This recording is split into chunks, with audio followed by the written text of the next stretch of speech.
Welcome here today, folks, to the Digital Ally 400 on NASCAR Heat 5. We are set to go here in this one. No practice or qualifying for this race.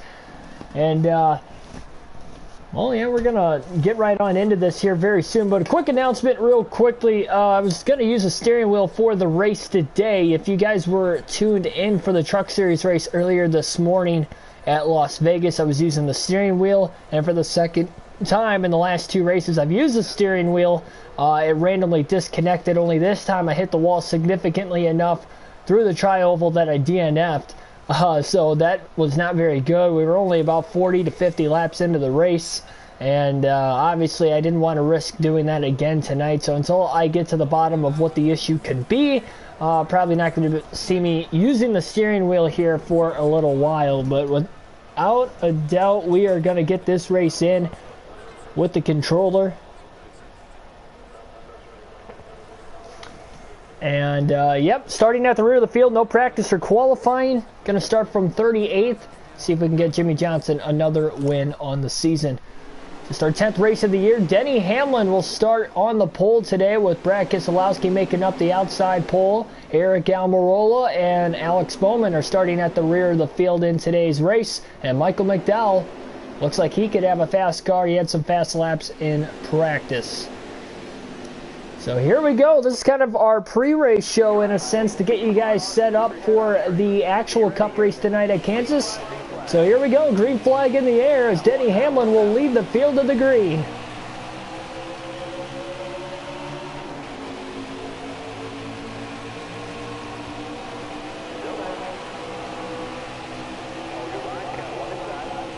...267 laps here in the race tonight.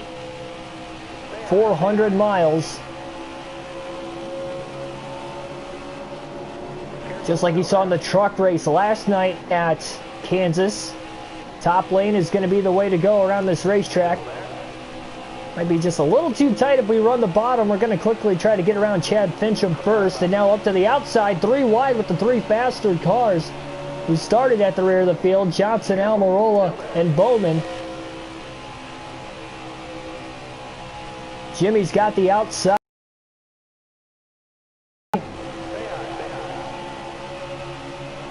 Oh, no.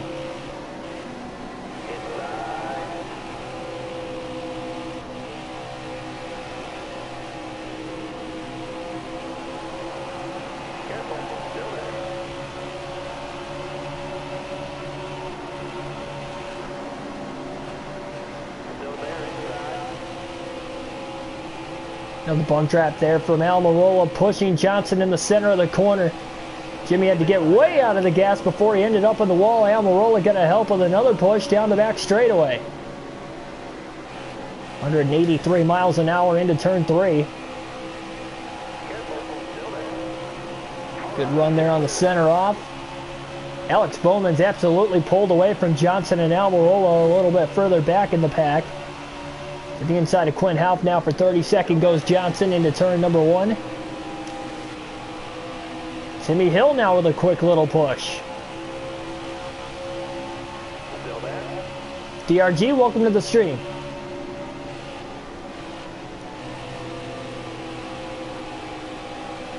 And Johnson's going to clear Houff off of turn 4. This car's definitely tighter on the bottom than what it is the top side. Just ran our fastest lap of the race there that time.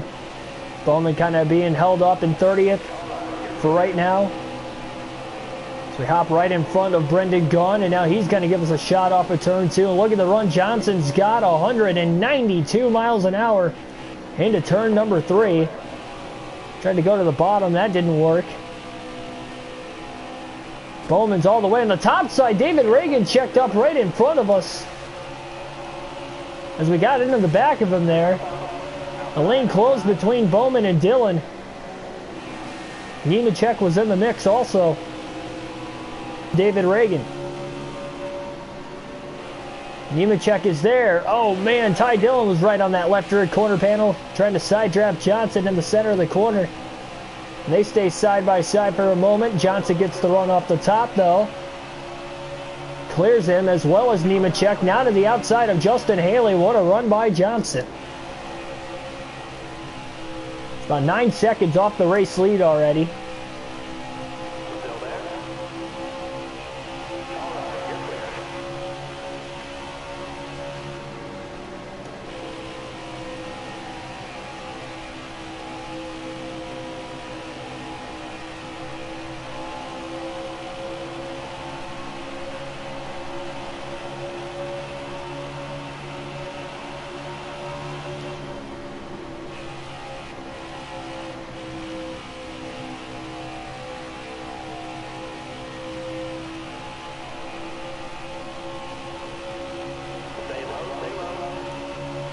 Quick little pass on Bubba Wallace before we get into turn 3, all clear. This car's definitely going to get faster as the run carries on.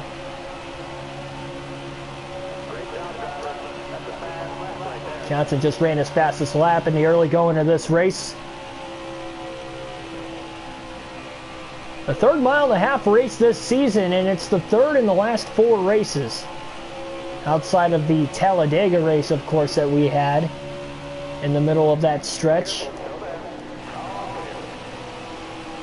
Jimmy Johnson, though, trying to get yet another win on the season. Picking up spots one at a time here over the course of this race. Only up to 25th after the first 10 laps. Now 10 seconds off the lead. He's still losing time from the leaders, but back in traffic in the dirtier air versus the clean air definitely has to be paying off a little bit of a factor here. A move by Johnson on Stenhouse. It's the only time the Cup Series goes to Kansas on this custom schedule season. So that'll definitely be interesting to look out for over the course of the race today also.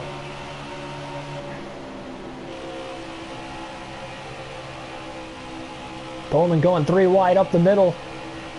He's definitely pulled away from us for now.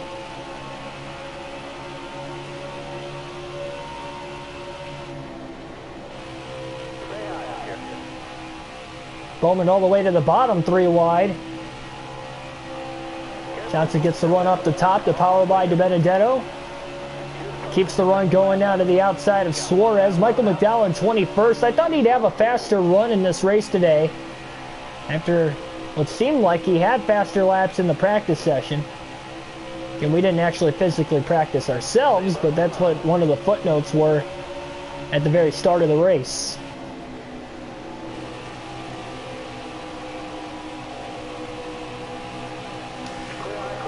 Johnson's able to work the bottom of the track. Again, just a little tighter down there, but still showing some speed.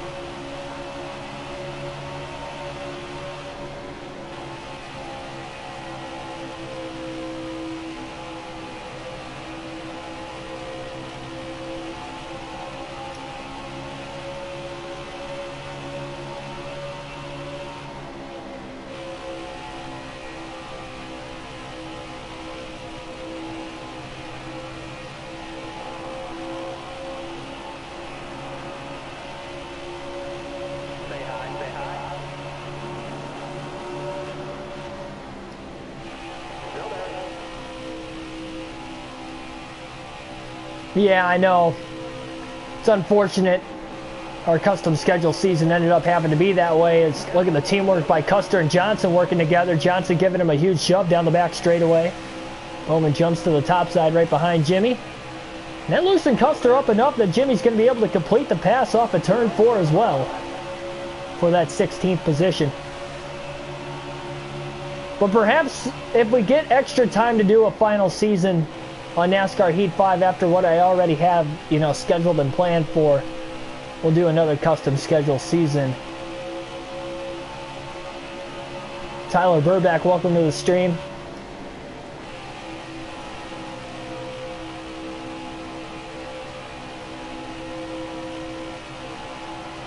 Big run here on Byron. Martin Truex Jr. to our inside.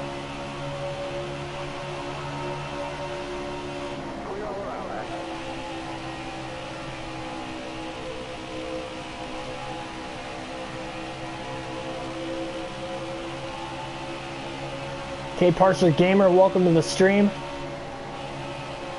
Hopefully I said that right. Hopefully it's not a silent K in a language that I don't know. Hope for the best. Johnson running mid-pack still right now, trying to work his way to the top 10 again. No practice or qualifying for this race here today, so starting from the rear of the field. Not bad. Day's been going by so far so good here.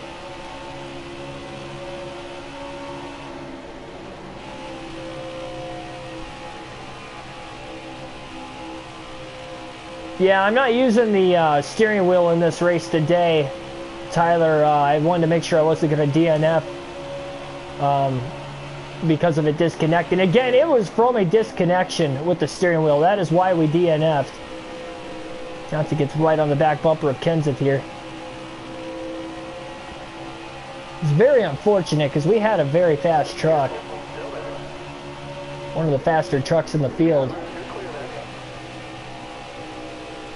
DNF is too easy now. Yeah, I mean, that's why you got to race a clean race. Still 10 seconds off the lead.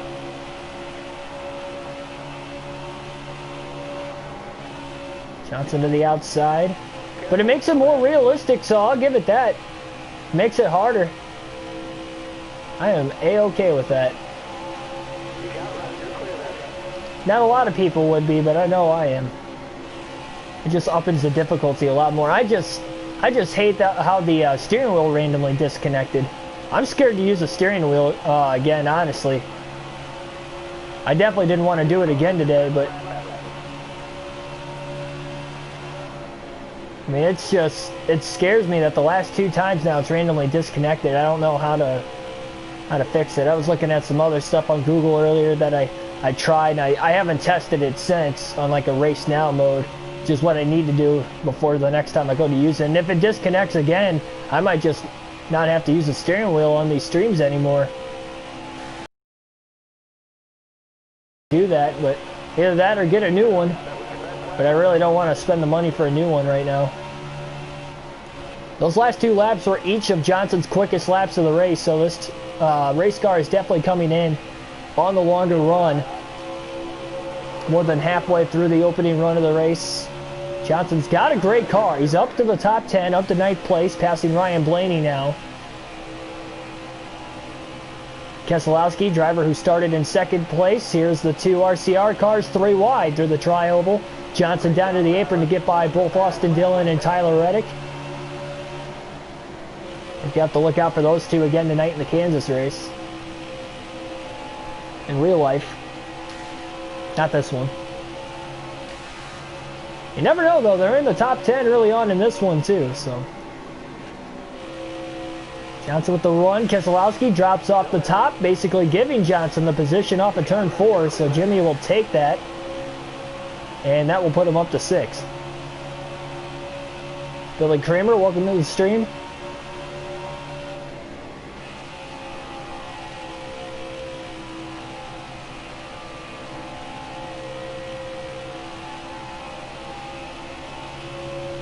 Okay, Parser, the day is going by so far so good. Shot a great round of golf today, so pretty stoked about that. Been on a hot streak lately, too. Definitely didn't cool off today.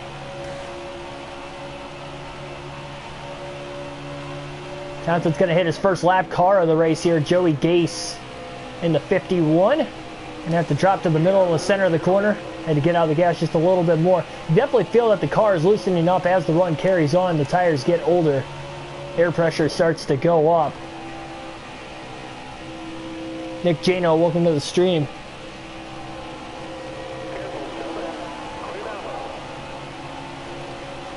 I had a 40 on the front 9, and then the back 9 I had a 37. So I shot a 37 today, or that was bad, a 77. I shot a 77 today. 7 over par 70. But I haven't had, I think I've only had 2 rounds, 80 or more in the last like 3 weeks now.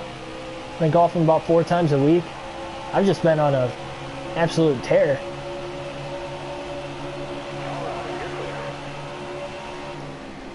Alistair Moore, welcome to the stream.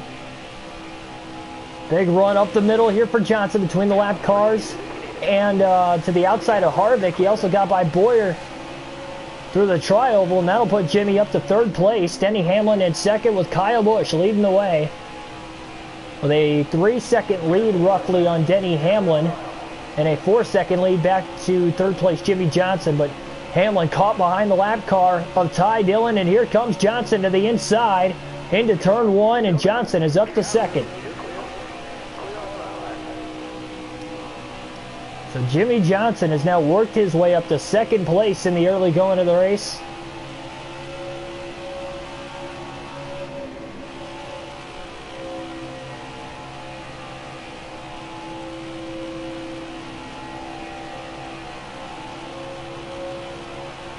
Busch is caught in very heavy lap traffic up ahead. His lead is now down to about 2.5 seconds, a lap and a half after we were 4 seconds off the lead. Oh, we got a car blowing up right in front of us. It's Justin Haley. Haley is up in smoke in the center of 1 and 2 as Johnson slips by to the outside. No caution, we stay green. Can he make it to pit road and stay out of everybody else's way? It looks like he will be able to do it as he got to the inside in 3 and 4. So Haley will have to come to pit road as his day looks to have possibly ended early.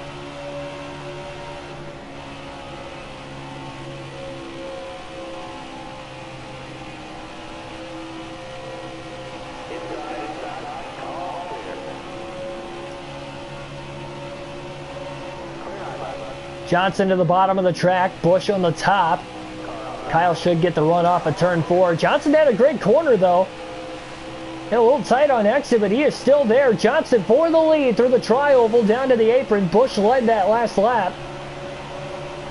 And clear into turn 1. Jimmy Johnson in the lead for the first time today. Officially when we get back to the start-finish line.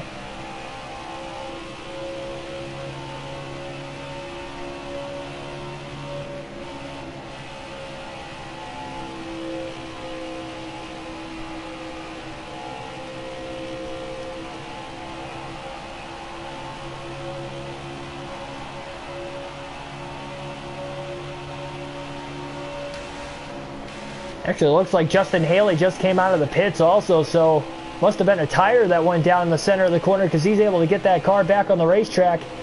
Ooh, Johnson had to get on the brakes off of turn 2 behind Chris Buescher. Ricky Stenhouse also to the inside. He had nowhere to go there.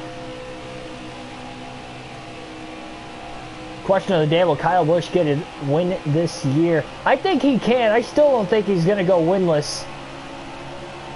Assuming he still gets into the playoffs, which I still think he should, and has very capable process of doing. Remember, he's a really good road course racer. So I think he will be one of the favorites at the Daytona road course, even though there's no practice.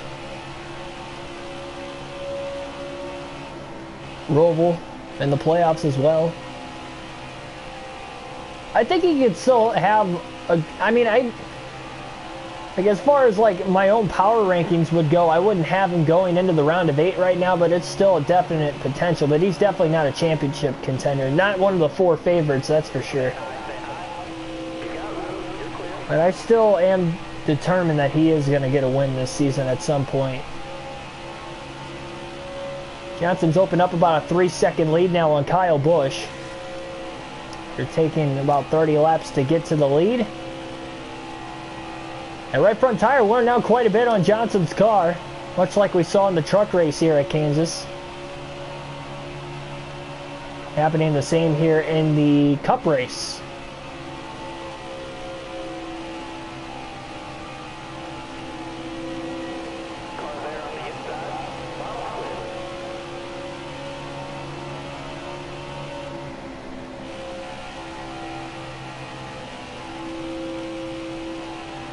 Likely going to make a wedge adjustment on pit road here, trying to loosen this car up a little bit.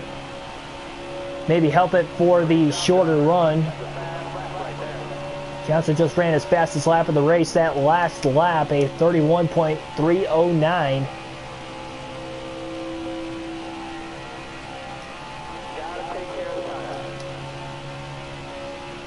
Five and a half second lead now.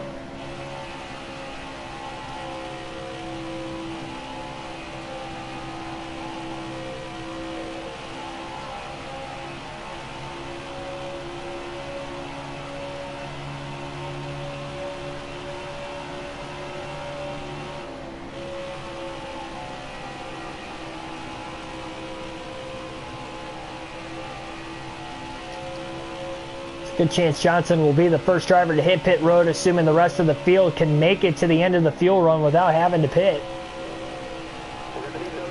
The top side, oh, 4 wide off the exit of turn 4. Johnson, what a pass on all 3 of those lap cars to the inside, zooming by on the top to go 4 wide on older tires. Just a fantastic move. We're going to go 3 wide again in the next corner.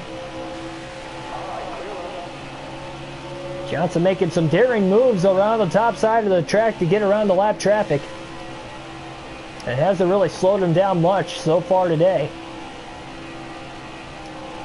Ooh, Chastain about came up right into the side of Jimmy. Probably didn't see him because he had Fincham all over the rear bumper out of that rear view mirror. Johnson just came hauling.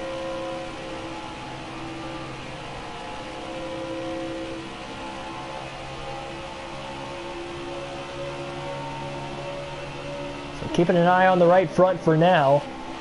Jimmy's going to stay out of the pits at least 1 more lap here.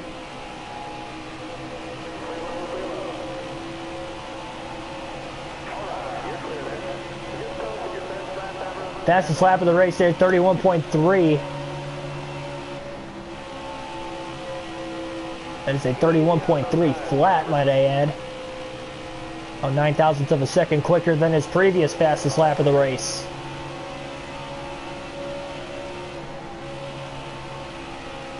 Johnson going to stay out of the pits 1 more lap. And trying to stay out as long as he can here. 14 drivers on the lead lap. Joey Logano's about to go a lap down as Johnson goes to the bottom of the track through 1 and 2.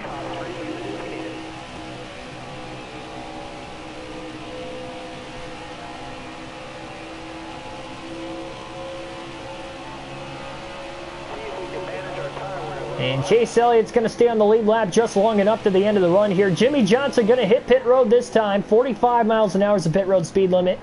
We did not get a chance to practice this, but first time through, pretty solid nonetheless for Jimmy. 4 fresh tires. 1 round. 3/4 of a tank of fuel, plenty enough to fill it up, and no damage to be repaired here on this pit stop.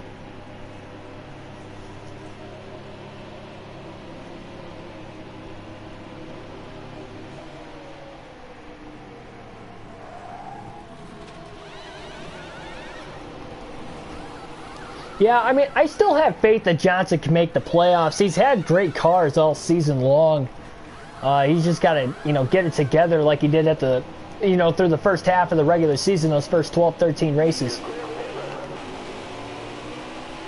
So, I mean, they've been bringing fast cars to the track. It's just a matter of him trying to finish the races.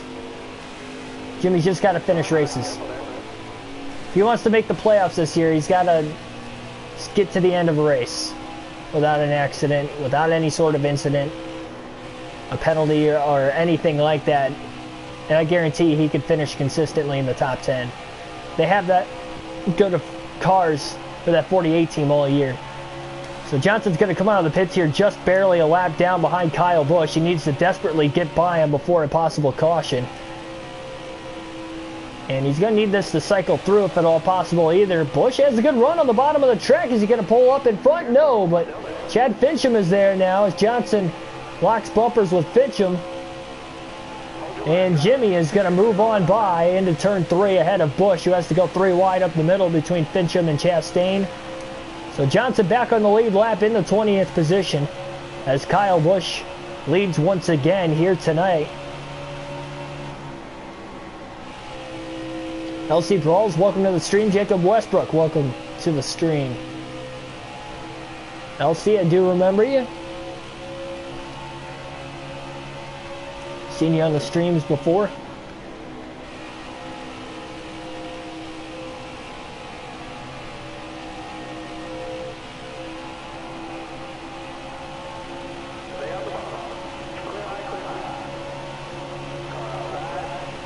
Car's still a little tight on the short run, just not as tight as it was at the start of the race. These newer tires on the race car. Still no caution so far here today. Race leader Kyle Busch currently on lap 45. Thanks for the comment, LC.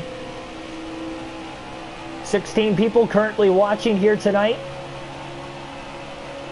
for the second race of our double header. Of course, we had that truck race where we DNF'd at Vegas earlier today,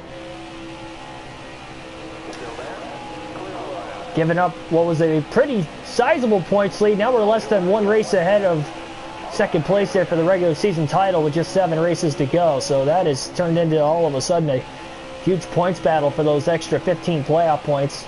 Jimmy Johnson's got a pretty substantial lead here on this custom schedule season for the Cup Series.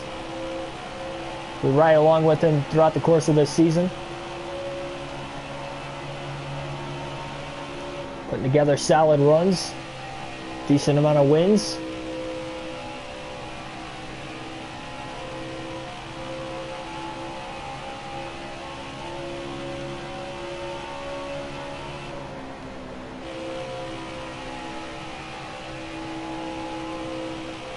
Nice smooth ride here around Kansas here today.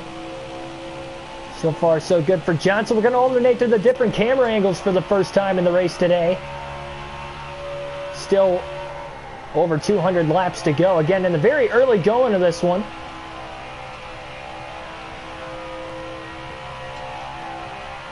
Now Kenseth's falling back to 15th. He's about to lose another spot here to Jimmy Johnson, though. And this car gets faster and faster as the run carries on.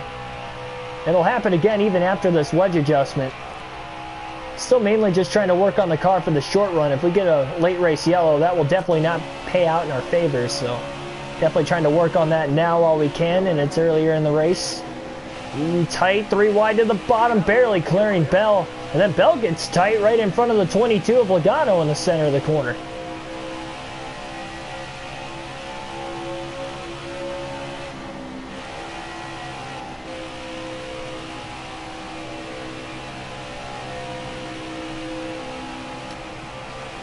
Logano and Bell still continue to battle behind Johnson for 14th.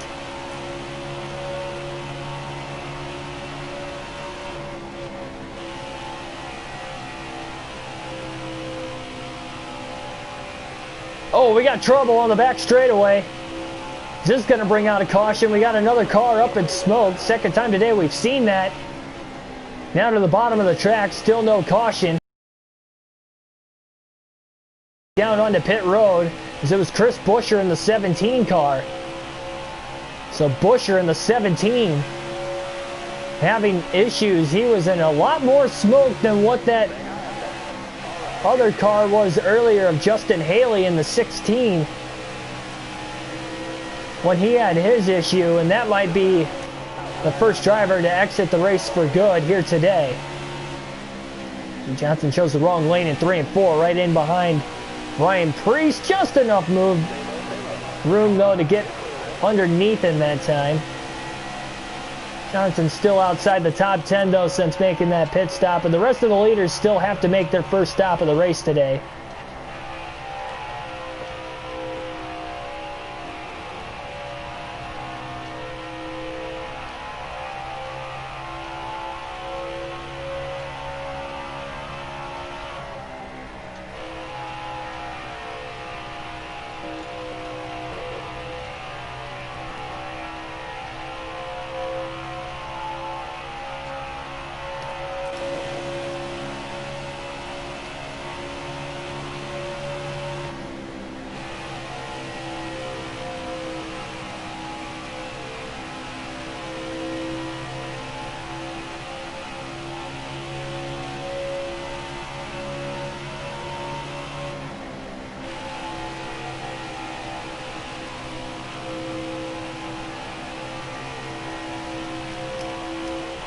Yeah, Johnson's still about 22.5 seconds off the lead. He is on fresher tires, though.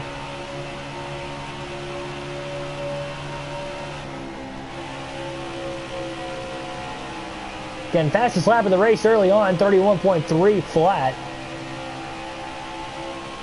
And again, this car's only going to get faster and faster as the run goes on. It'll loosen up more and more and more as Johnson now moves up to 11th place. So he's running about 0.3 of a second off from that other time. Tyler Reddick just came to pit road there, likely a scheduled pit stop for Reddick, as it is likely his first pit stop of the race today under green. So it's about that time for the rest of the field to hit pit road. They can go roughly 60 laps or so on a full tank of fuel.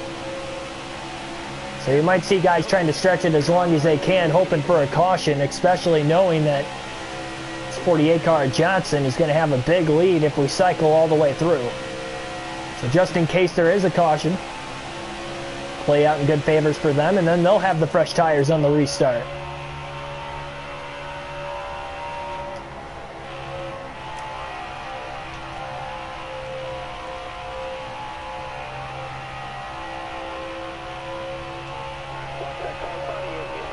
Big Mac the GOAT, welcome to the stream.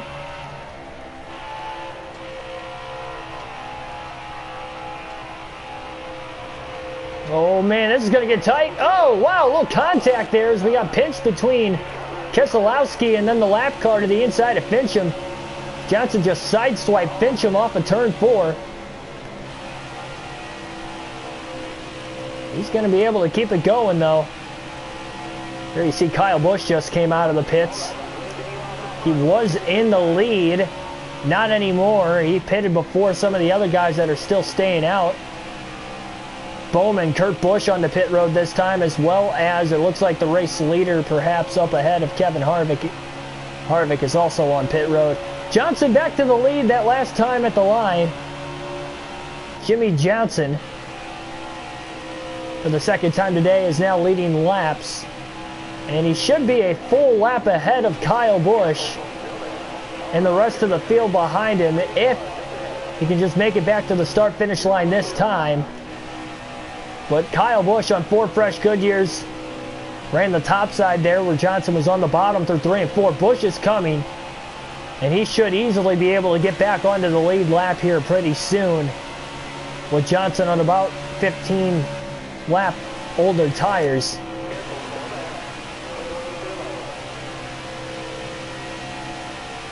Joey Logano and Brad Keselowski still have not pit, 2 of the Penske Fords in the top 10. Logano wasn't quite in the top 10 before the start of the pit stops, but he was there by stretching it just a lap longer than everybody else, along with his teammate Keselowski. But here comes Kyle Busch. So we go back to the regular camera angle with 209 laps to go now. Still no cautions up to this point, almost 60 laps in the books. This 48 car is getting loose over the course of the run. Remember, we made that wedge adjustment to help it on the short runs. Hopefully it doesn't hurt it on the long runs by making it too loose, though. We'll just have to wait and see. But here comes Kyle Busch. He's definitely got a run.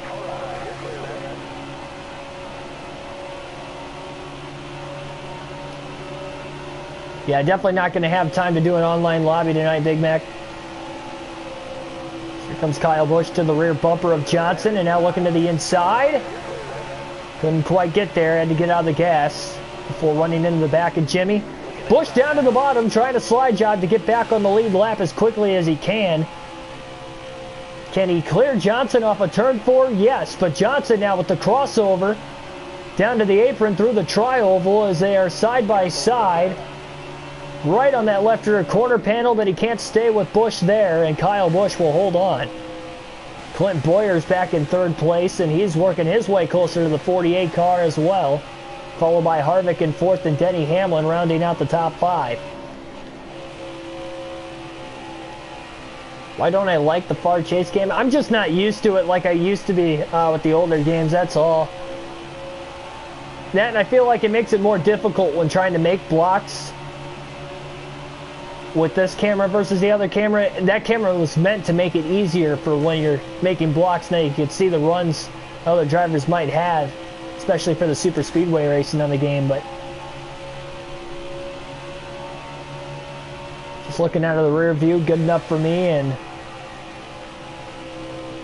I'm sure if I use the other camera I'd become more accustomed to it, but this does make it just a hair bit more difficult. So why not Man, Johnson just absolutely way loose there through 1 and 2. I think we might have loosened the car up just a little bit too much.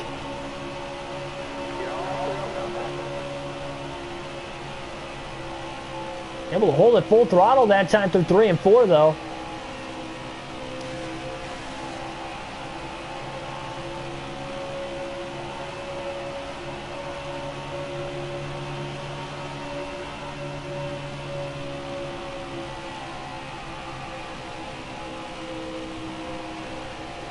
Get through 1 and 2 also. So that is one thing though. We are able to hold full throttle all the way around the track with this setup. Just hopefully it doesn't get too loose on us over the course of the run. That's why you're seeing Jimmy not run the top anymore. Using all the racetrack to run full throttle, but 31.581. Back to the top side. 48 car still trying to come in.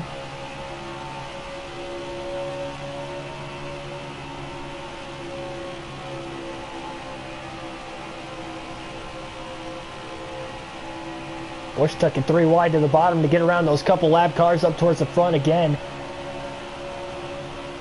31.4.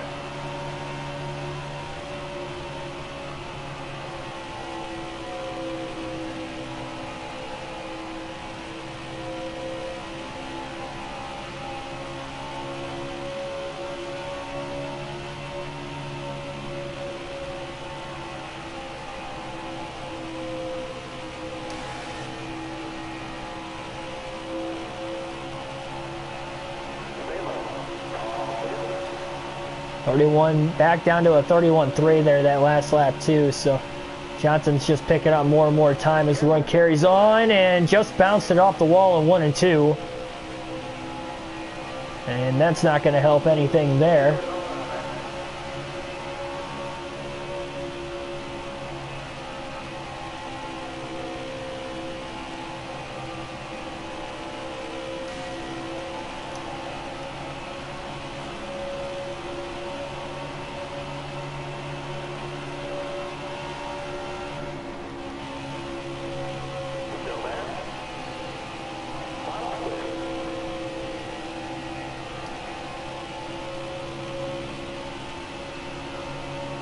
Yeah, I definitely can't wait for the paint schemes either.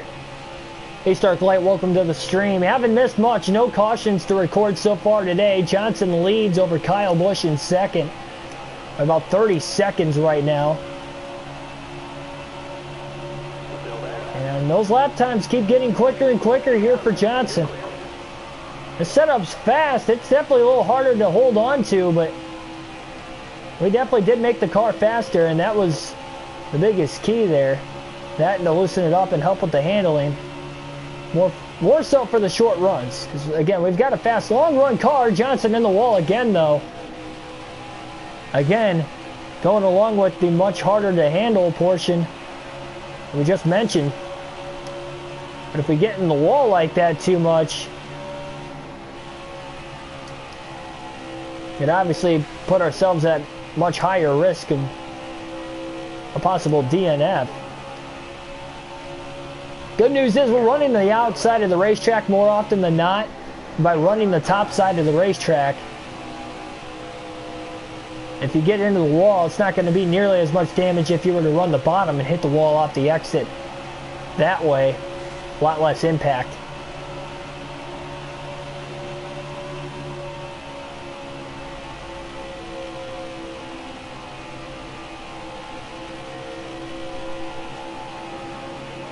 Kyle Busch caught right behind a lap car here.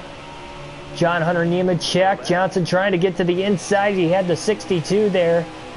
Kyle Busch still held up long enough, and he will go a lap down once again in this one. But Johnson will have to hit pit road for a second time today. He hit 15 laps before the leaders last time. If that trend continues, he might not... I should say the leaders might not pit for their second time until about 30 laps after Johnson on this run.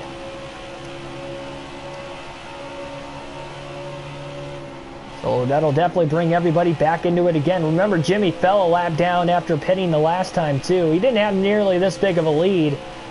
He had about a 17-second lead on Kyle Busch when we hit pit road the first time, so we have to assume we'd still give up the lead again, but we should be able to stay on the lead lap. Again, just in case we do get that first caution of the race. In the middle of these second green flag pit stops. The rest of the field should be able to make it if they go roughly 55 laps again or somewhere in that window. They shouldn't have to pit to lap 110.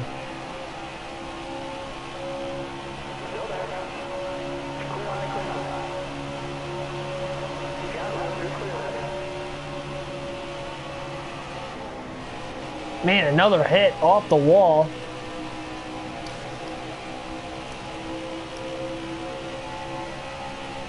Don't know if we want to make an adjustment or not. Again, the rear tires are definitely sliding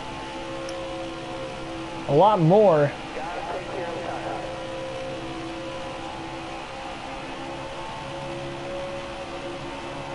Definitely could be worse.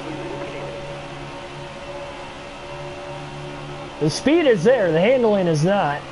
We just got to find that happy medium. We don't take too much speed out of it. Well, you really want to try to keep the speed into it. That's the one thing. You lose as fast if you can hang on to it. We're having troubles trying to hang on to it lap after lap. There are some laps we're putting some blistering times together, even on these older tires. Again, oh! Contact with Ty Dillon off the exit of turn number 4.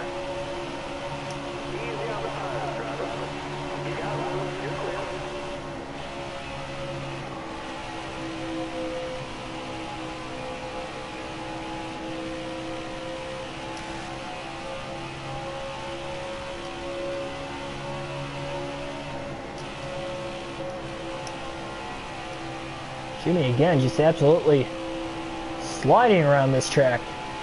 The rubber wears down on the track too. It just gives it more and more grip over the course of this race. Jimmy shouldn't have to pit this time by. Currently 18 people watching now. Inside Uranus, welcome to the stream. Johnson about to hit pit road. And we should have about another 30 laps or so before the rest of the leaders would hit the pits as well. Ooh, Michael McDowell almost came up into Johnson that time.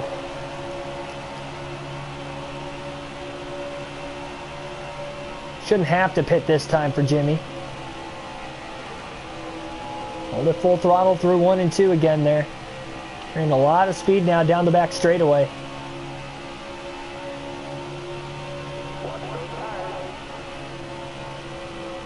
After 3 and 4, I think this lap has the potential to be the fastest lap of the race here for Jimmy Johnson.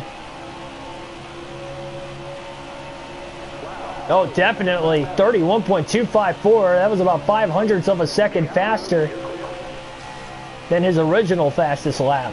Right at the end of the race. In trouble down the back straightaway. Right before Johnson was going to come to pit road in a lap or so, and Eric Jones was the cause of the caution. Kyle Busch will now get the free pass. And that was a huge break for Jimmy. We're going to keep this set up in the car. We're going to repair any damage we've got while we're the only driver on the lead lap to pit here. And that couldn't have been a better timing caution for Johnson. We were likely going to pit this lap, but a half a lap prior, Eric Jones goes for a spin. That'll bring out the first caution of the day. About 80 laps into the race, on lap 79 to be exact. So again, Busch will get the free pass. He'll restart at the rear of the field.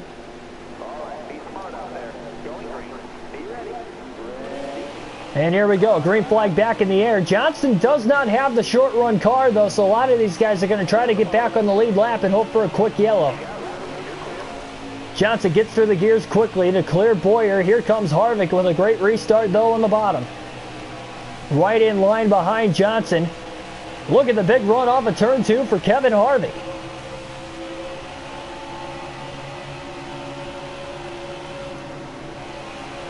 Kurt Busch now getting a run on the top side. More like the middle line as Johnson drifts up. Didn't stick the top very well that time, and here we go. 3 wide off of turn 4. Oh man, a slight brush off the wall for Jimmy. As he's now going to get freight trained as we get up to speed. Mr. Pizza, welcome to the stream. Oh man, another bounce off the wall. This 48 car is very tight in traffic.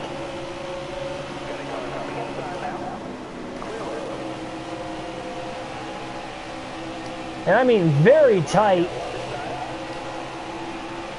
It's absolutely dropping like a rock through this field, and that could allow Kyle Busch to maybe contend still, to perhaps take the lead. Remember, he had about a 10-second lead on Johnson earlier when Jimmy started the race before he started cutting into that lead. Oh, contact, 24-48.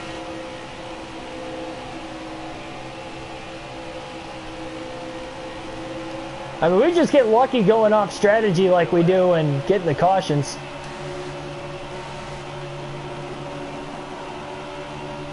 Still got a long ways to go yet in this one, though. Mr. Pizza, it seems like whenever you make comments like that, I don't win the race either. I think the last 2 races I've seen you make a comment about me winning all the time, I've lost the race one way or another.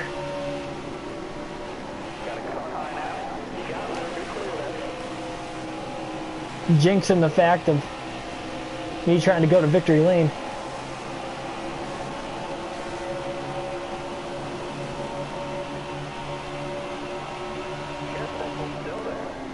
And this car is just tight. It's tight on entrance. It wasn't tight on entrance all day long, but it is now.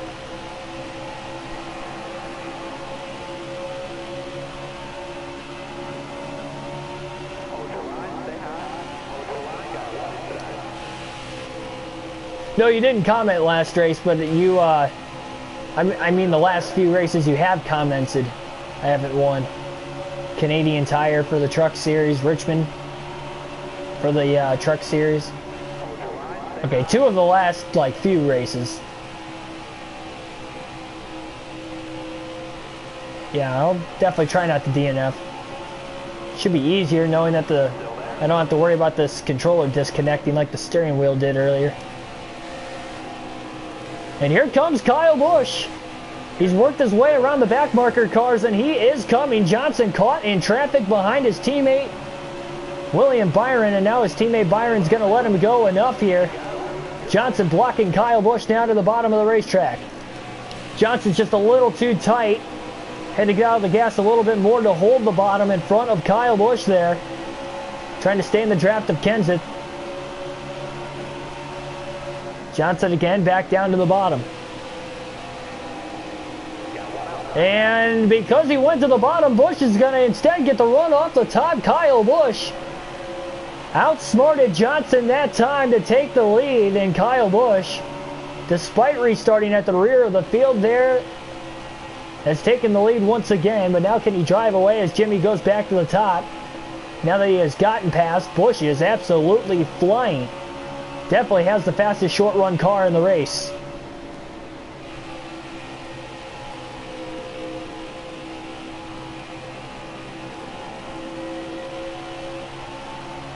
Landon Sports Talk, welcome to the stream.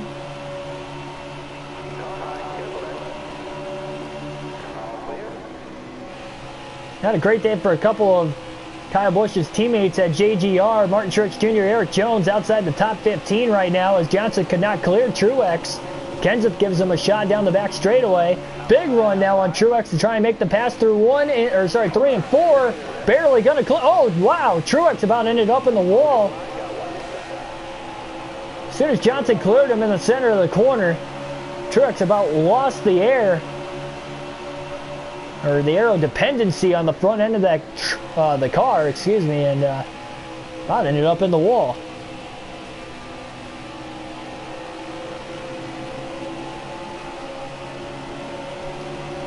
Favorite mile and a half? Honestly, I think Chicagoland's probably my favorite mile and a half. I'd probably go Chicagoland, Kansas, and then Homestead would probably be my top 3. I've been to Chicagoland for the race last year, and I thought it was a great show. Haven't been to Kansas or Homestead in person. Oh, Eric Jones loosened up Jimmy with that push off of turn 2 that time.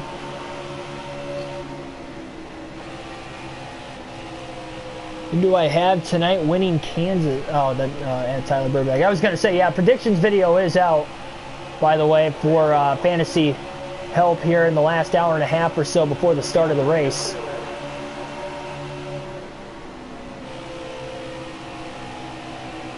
Give you guys my fantasy advice for tonight. Had great success with it this year. Had great success the last 2 years too, but even better this year, so I do know what I'm talking about. Simply just go on to Racing Reference and do a bunch of research a couple days prior to when I make the video and set my lineup. Yep, thanks for watching the video there, Landon. Kyle Busch slowly pulling away from Johnson, but you can feel this 48 car's coming back to life. Second half of the run, it takes almost half the run at least before it gets going again. He is about 2 seconds off the lead from Kyle, and a lot of drivers are back on the lead lap now. We currently have 12 drivers on the lead lap, but Busch is going to try to put him a lap down again. We went 79 laps before the first caution of the race.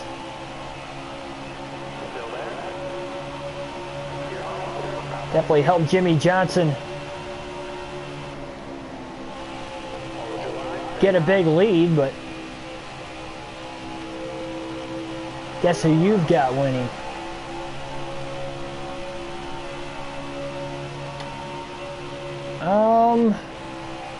I don't know. I mean, it's tough. I mean, there's definitely a lot of guys you can see capable of winning. I think it's going to be a heck of a race tonight, too. I feel like there's going to be a lot of comers and goers, much like both the Kansas races last year. I don't see why this one would be any different, especially... I don't think it's going to be exactly like the spring race last year with it being warmer temperatures. It is still at night, though, so it should cool off the track enough. But I think it'll be kind of like an in-between point of how both Kansas races went last year. I think it'll have a mixture of both races. A little slick, but as the race wears on, it'll just be more and more grip, more and more rubber on the track. I think the endings will likely be similar to how both races were last year.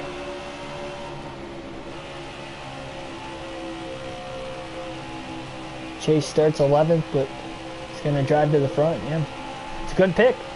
I think he's definitely one of the favorites tonight. I think a Penske car is going to win. I mean, if it's going to be a Penske car tonight, you would have to assume it's going to be Ryan Blaney the way he's been running lately. On the mile and a halves particularly. Still got the best average finish on mile and a halves this year, but still has not yet won. He scores a lot of stage points. He won both of the stages in Texas on Sunday. Led the most laps, over 130 laps led, and just had the fastest car. Caution just didn't fall his way. If it wasn't for Quinn Houff trying to pit from the third row, that was Blaney's race to lose. That took him out of it pretty much from that point on. He still had a chance, but remember, he had to restart at the rear of the field, and then he had more cautions, and there were a decent amount of drivers on the lead lap that he still had to work from about mid-pack, and it was just so hard to pass at Texas. Johnson has been running down Kyle Busch over the last couple laps. He has brought the lead within a half a second again. Busch keeps going back to the bottom. He was running fine on the top, but now Jimmy's got the upper lane and the momentum off of turn 4 this time. A huge run as Busch leads that lap at the line still, but Johnson is coming. Busch tries to block to the top. Austin Dillon, Tyler Reddick maybe in the way of Kyle Busch. Jimmy gets loose on the top side of the track, staying in the gas, 3 wide for the lead. Johnson up the middle, trying to make a dairy move. Big side draft on Kyle Busch entering turn 3. And Busch is able to hold on to the lead, but Johnson gets the run center off the exit of the corner. Jimmy will lead the lap at the line by inches on Kyle Busch. Oh no, couldn't quite pull down and clear him. Johnson backs out of it for a second, gets loose again, and now more loose moments in the center of 1 and 2 as Busch tries to hang on for the lead, and he does. Off of turn 2, clear. Johnson with the crossover to the bottom. And now Johnson has the bottom lane into 3. Clearing Kyle Busch. Will Busch try a crossover now? Can't quite get the run. Johnson to the apron to protect now through the tri-oval. Johnson back, or I should say able to hold on to the lead as Johnson led the last lap too. Great battle going on for a couple laps there, and now Johnson will try to drive away from Kyle Busch. Yep, race starts in about an hour and a half. Evan Board 23, welcome to the stream. You're late, but you're not that late. Not quite at the halfway mark yet. Started this race about a quarter after 5. Quick race pace so far, only one caution to show for. Just over 100 laps in.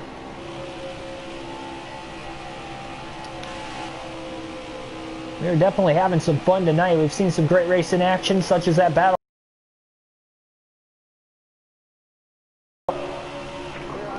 Good news is for Jimmy, he is putting a lot of these drivers a lap down once again. Just past Bowman, he's working on Boyer now. So now only 5 drivers back on the lead. In all reality, not that much further ahead of Johnson either, so it's definitely going to help Johnson out in case we get that caution. Joseph Ben, welcome to the stream.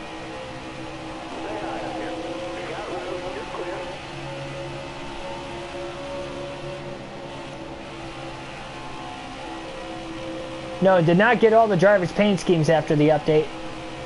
I don't know if we have to wait for the DLC for that to happen at the end of the month, or I would assume that would likely have to be the case. Can't quite remember from Heat 4 if that was the case or not, but yeah, coverage for the race starts at 7:30, but I believe the actual drop of the green flag is closer to 7:45 if I'm not mistaken. I don't know the actual start time for the drop of the green flag, but yeah, coverage starts at 7:30 on NBC Sports Network. So Harvick and Hamlin go a lap down that lap. Johnson now can work on Kurt Busch for the following lap. Kurt, just like his brother Kyle, having a good run so far. I expect Kurt Busch to have a good night tonight also. I mentioned that in the predictions video. He was one of my must-haves for everybody in your fantasy lineup tonight. He's got 4 top 10s in the last 5. Or the last 6 races, sorry, at Kansas. I might have said that wrong. 4 top 10s in the last 6 races. I don't know if I said that right the first time, but 3 of those being top 5 finishes. Kurt Busch could be one of the favorites. He's had a quiet but good season this year. He's in the top 10 in points strictly because of great finishes. Hasn't scored a lot of stage points this year, but he's definitely getting those finishing points. He's got the 5th best average finish of any driver this season. NASCAR Guy 22, welcome to the stream. Yeah, this 48 car is definitely loose. It feels looser than what it was on the last run, even though we didn't make a setup change under that last pit stop under caution. The field is all pitted twice so far today, once under green and once under yellow, during that one lone caution in the race. Came out literally about a half a lap before Johnson was going to hit pit road.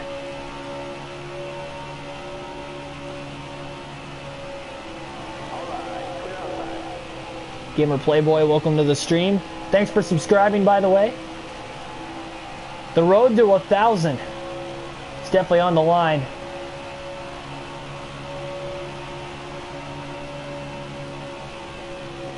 I'd love for this channel to take me somewhere into an actual broadcasting gig, and that was the whole goal of starting the channel. Is to have some sort of job working for NASCAR or working for some sort of, you know, television company to get into broadcasting actual races sometime way down the road would be ideal.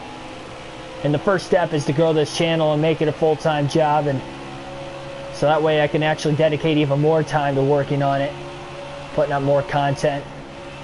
We do have daily streams on the content, but as far as, like, you know, other forms of videos, I just don't have a ton of time for it, and that's why you only see the racing streams and the actual. Should have my own podcast. If I have a good enough following, that will definitely be a thing for the future. I think that'd be pretty cool. I know enough about the sport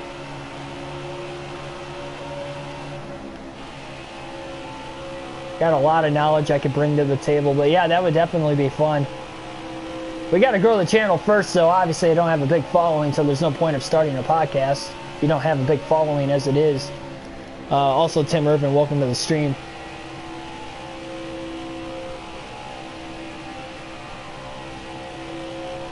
When am I going to use a different car? This is for the championship mode.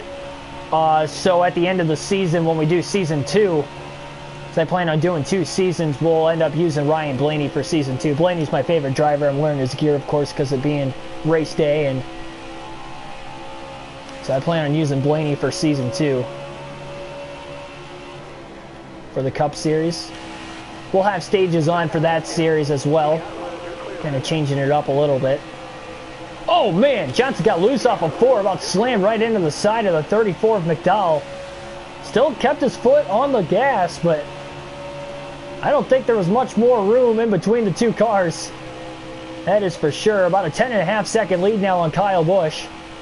Johnson is probably within about 5 to 8 laps away from making his green flag stop. He pitted about 15 laps before the rest of the leaders earlier in the race. He was only able to make it about 40 laps, where the rest of the field was able to make it about 55 on their tires. They still couldn't quite stretch it to the end of their fuel run. Did not think tires were going to be this big of a factor here at Kansas, but I had a little less doubt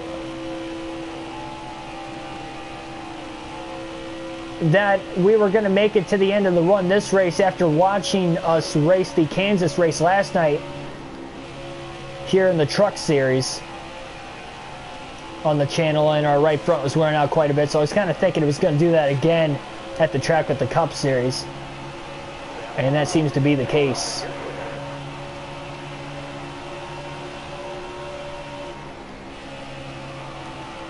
Oh no, Johnson gets loose that time, and all the way to the apron, staying in the gas, trying to keep it off the wall. What a save. Oh my goodness. Drifting all the way around the corner, through the grass, taking a trip, no caution, we stay green. And what a save by Jimmy Johnson off of turn 2. That could have really ended his day. We've seen him get loose so many times towards the end of these runs since making that adjustment under the first stop, but he's been able to drive it fine. And that could have really ended the day of the 40-18.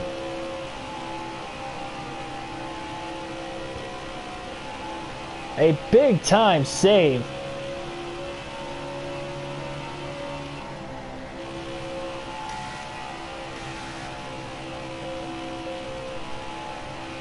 Had to loop it back around to keep from hitting the inside wall down the back straightaway there. That's why you saw us completely spin out. I'm very surprised there was no caution. We've seen a couple guys up in smoke today as well, and there was no caution. That's why we've only had one so far today, and that was for an accident off of that same corner, off of turn 2 with Eric Jones earlier in the race.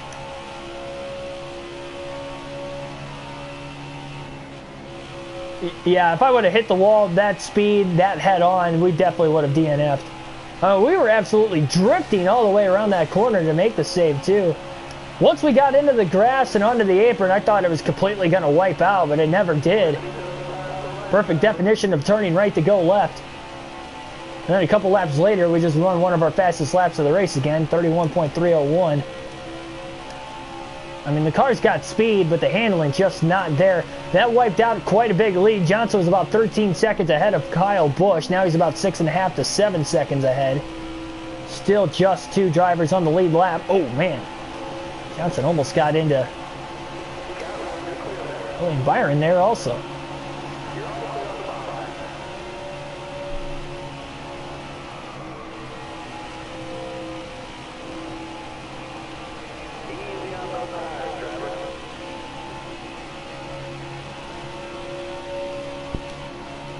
Yeah, that would definitely be a fail if we ended up DNFing in both of the doubleheader races today.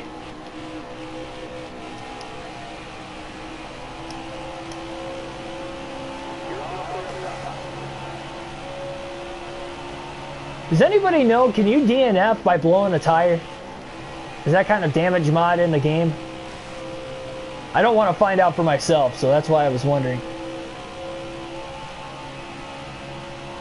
I would assume if the tire blows and we hit the wall hard, obviously we would DNF, but if you, even if you keep it off the wall, I wonder if it would still DNF you. Definitely interesting, and we definitely don't want to find out. So Johnson will likely hit pit road this time. We have 147 laps to go as we are almost halfway home. Jimmy about to make his third pit stop of the race, likely on this lap.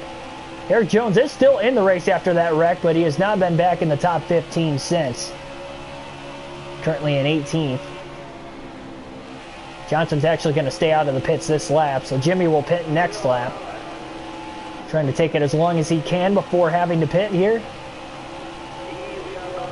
Down to the apron through the tri-oval again.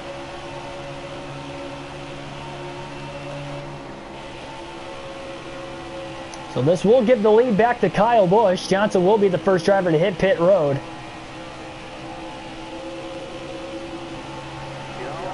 Yeah, that was definitely dirt tracking, that is for sure. Especially once we went through the grass. Definitely lost complete traction there. Johnson will bring it to pit road this time. 45 miles an hour is the pit road speed limit, and just got it down in time. 4 fresh tires, full tank of fuel. We're going to repair any damage we have. We kept it off the wall.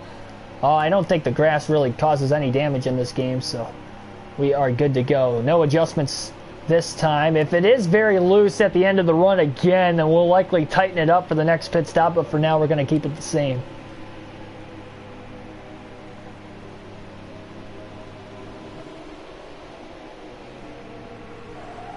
Like my hat, thanks. I like my flat bill hats better. Typically, funny story, when I went to Watkins Glen last year for the Cup race, I forgot my hat when we left, because I think I wore a different hat on the way down there. I think I wore that camouflage Tigers hat on the way down, because I left on that Saturday and the race obviously was on Sunday.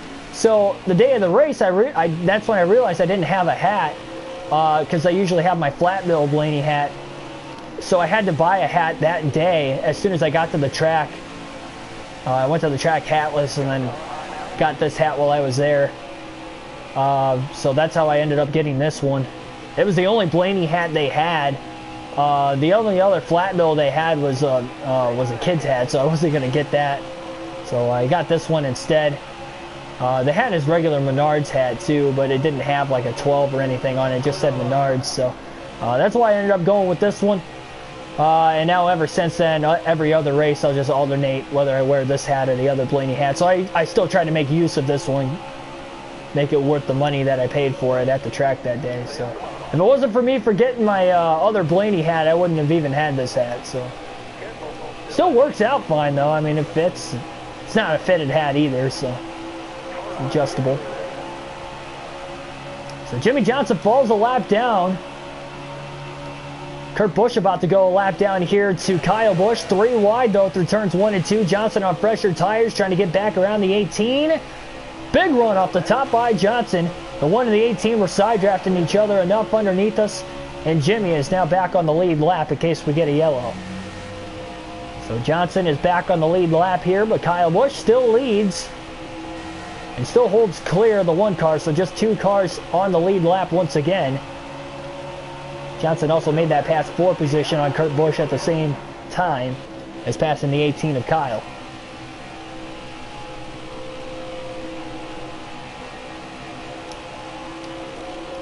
We'll be halfway home here in less than 10 laps. We are just over an hour into the race, so we are definitely on pace to get this over with before the start of the Cup race, as I expected. I knew as long as I started this race before 5:30, we would get it done. I think I started the stream at like 5:12 or 5:13, whatever it was, stream started, so plenty of time here. We've had a quick race pace again, only 1 caution so far. It's definitely helped. Oh boy.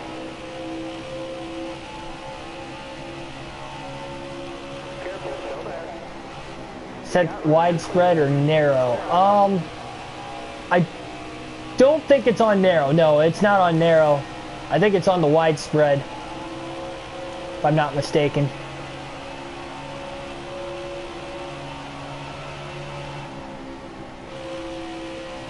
Call 88, welcome to the stream.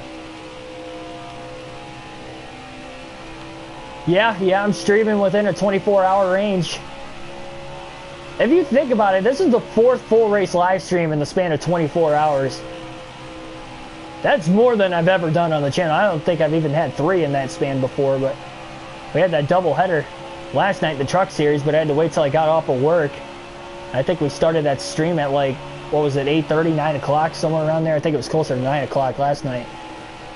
It's crazy.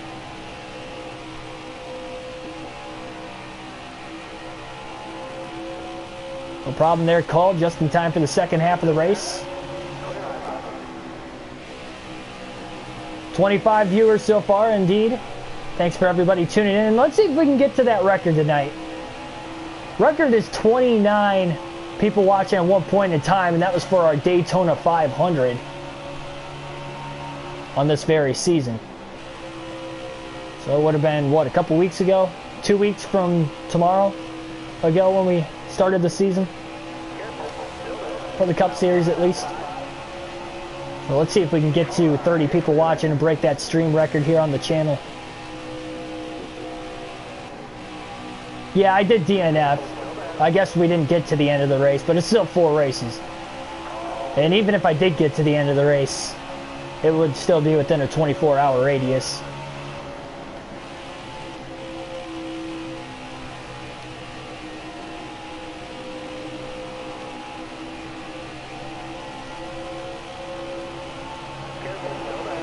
It's all panned out so realistic. Yeah, I mean, if you think about it though, NASCAR Heat 5, and even Heat 4 for that matter, does feel realistic to an extent that it gets spread out on the long runs, but just like with this aero package, with the 550 horsepower, the restarts are insane and congested together for about 10 to 20 laps before cars start to space out from each other. And you're going to see that tonight at Kansas too, especially with it being a night race. So you're going to see cars closer, packed together, not only in restarts, but for the first 10 to 20 laps of the run. And then you start to fan out. And that seems to be the case here when the car actually starts to come into play in the second half of the run, say, tonight. It's probably closer to 30 laps here, the way our car is handled on the first half of the run, before we can actually start to pull away. But the field does spread out a little bit, that 10 to 20 lap run. Jonathan Lach. I just completely botched that name. Jonathan, welcome to the stream. Yep, currently on lap 133. So not this time by, but next time by, we will be at the halfway mark here today at Kansas.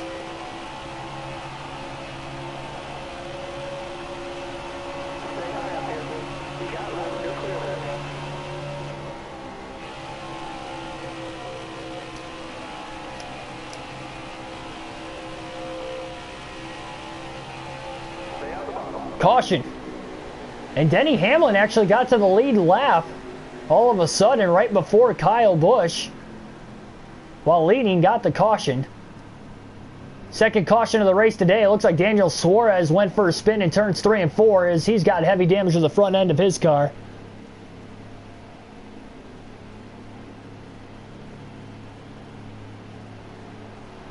Yeah, there's a football sticker behind me. I got a fat head. I'll get into that after the restart here. We got to make sure we hit pit road along with the rest of the field. So, yeah, might as well have damage repaired there. 4 fresh tires. And you know what? Actually, we're going to stay out of the pits, because this car is faster on the older tires than what it is when we have fresh tires. So I think we might actually have a better chance trying to keep the track position. Not a track position kind of track. It is definitely passable here at Kansas with the multiple grooves, but nevertheless, Jimmy Johnson will lead the field to the green, taking a lead under yellow. Kurt Busch got the free pass in 4th, and again, Hamlin just got back on the lead lap right before the caution, so great timing for him. And Hamlin with a great restart from 3rd, easily getting to 2nd. Kyle Busch did not take off on that outside lane at all. A couple lap cars to his inside also get around him. Hamlin running a little higher of a line. He's going to have a run off of turn number 4, but Johnson's going to hold the block. And here comes Bowman in the mix. Remember, he started at the rear of the field today. Alex Bowman trying to get back on the lead lap. Oh, 3 wide now behind. Harvick's got a big run on the top side also. And Rennick with a big run on the bottom. Contact between the 4 and the 11 behind us. And this is one of the crazy restarts that I had mentioned happened here at Kansas. Kyle Busch and Hamlin 3 wide for second place as a lot of drivers are getting back on the lead lap. Blaney just to the inside of Johnson. Johnson couldn't hold clear on the bottom, but here comes Busch. Up to second place again on the top side. Ducks to the middle lane. Here comes Kyle Busch up the middle for the lead. Still 3 wide up the exit of the corner. Johnson gets the run up the top, and here comes Hamlin right behind Johnson.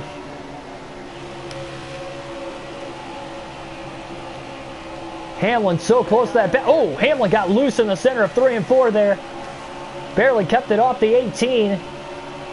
Johnson still holds on to the lead. Has not lost the lead since the restart. Has definitely lost the track position in the dirtier air now. Now he's trapped 3 wide middle between Ryan Newman and Blaney off the exit of the corner. Jumping up high right in front of Hamlin. Busch might try the inside again.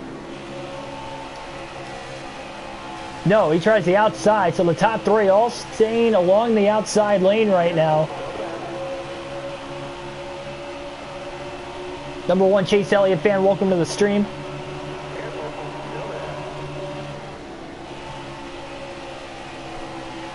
Yeah, so to go back to that Fathead sticker, I've had that up since we moved into this house when I was about 11, 12 years old. I'm a Packers fan. It's a Clay Matthews sticker. I know he doesn't play for the Packers anymore, but at the time I thought it was cool. And it's just been up in my room ever since. Johnson didn't quite go all the way to the top there, and Hamlin had a great run to the bottom. Denny Hamlin now to the lead for the first time today, at least since he started on the pole. Remember, he might have led laps earlier, I guess. We weren't at the front of the field to actually see if he did or not.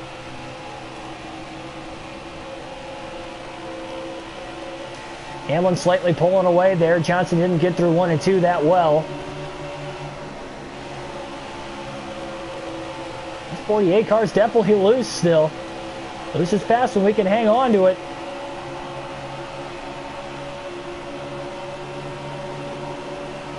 Just past the halfway mark in this race today. Again, still 2 cautions so far to show for. Hamlin side drafting with Blaney. That is slowing him down. Here comes Busch to the inside. Johnson got loose off of 2. Still trying to catch it. Kyle Busch now trying to side draft down the back straightaway. Hamlin runs a lot higher of a line, at least on entry. Busch has a great run on the bottom in the draft, but can't complete the pass. No, he does complete the pass on Johnson. Johnson with the crossover to the bottom. 3 wide for the lead again through the tri-oval. Johnson goes all the way to the apron, using all the racetrack there. Trying to slide up and side draft the 11 of Hamlin in the center of the corner. He does. Here comes Busch on the bottom. Great battle for the lead between the top 3. Johnson again on the bottom of the track.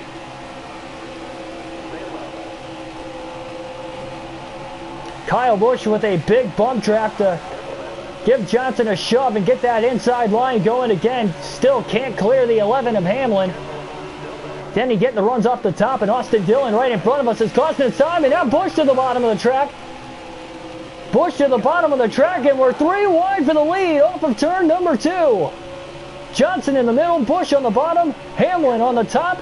Johnson carries it deep into 3, about got into the side of the 18, and now the 18 gets loose.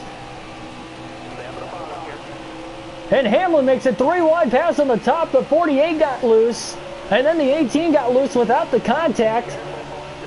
Blaney back to the bottom to try and get back on the lead lap as the 48 still trying to side draft the 18 on the top. Pulling his momentum back 3 wide again. More contact between the 18 and the 48. Marble Man 42, welcome to the stream.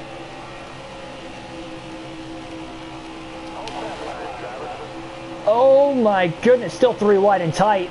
This is a very loose race car too. It is so hard to hold this middle lane between the 48 and the 12. And we somehow barely made contact with anybody in the process. Busch now clears the 48 of Johnson for second place. What a battle for the lead. A big run though for Johnson again and back up the middle. Busch running a little higher than what Denny Hamlin did through 3 and 4. Johnson definitely has the speed off the exit of the corners, and a bump track down to the back of the 18. Hamlin up the... Oh, Johnson barely scrapes the wall, getting into one. Cost him a little time in 1 and 2. Busch is there. He just can't get to the outside of Hamlin. Hamlin runs that middle lane, kind of protecting, and now Busch to the middle instead. Hamlin started high, went down the center corner to block. Johnson back to the outside again, 3 wide.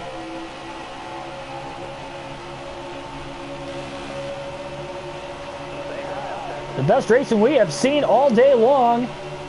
As the race gets later and later, Johnson to the bottom of the track, trying to slide in front of the 11 of Hamlin. What a power move by Johnson to complete the pass.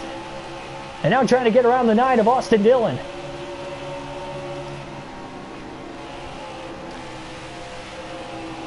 Busch can't get around Blaney. Neither can Hamlin. He's still side by side. Johnson back to the lead again. 150 laps complete. Jimmy has now led for the 4th time today. Officially at the line that time, and now moves back to the top of the track. Man, look at how loose this car is.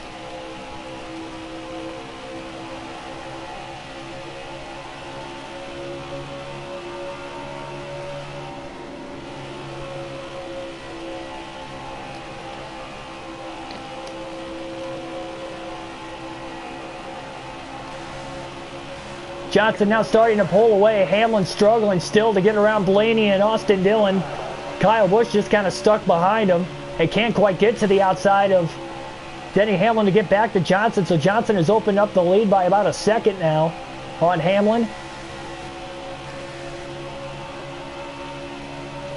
So we try to put more of these cars that got their laps back on the restart here, like Tyler Reddick and Kurt Busch up ahead, or Clint Boyer rather, up ahead. Busch got the free pass under the last caution. Despite that 3-wide battle for the lead, he couldn't quite catch up. But remember, he had to restart at the rear of the field, so he had a lot more traffic to deal with than what the leaders did.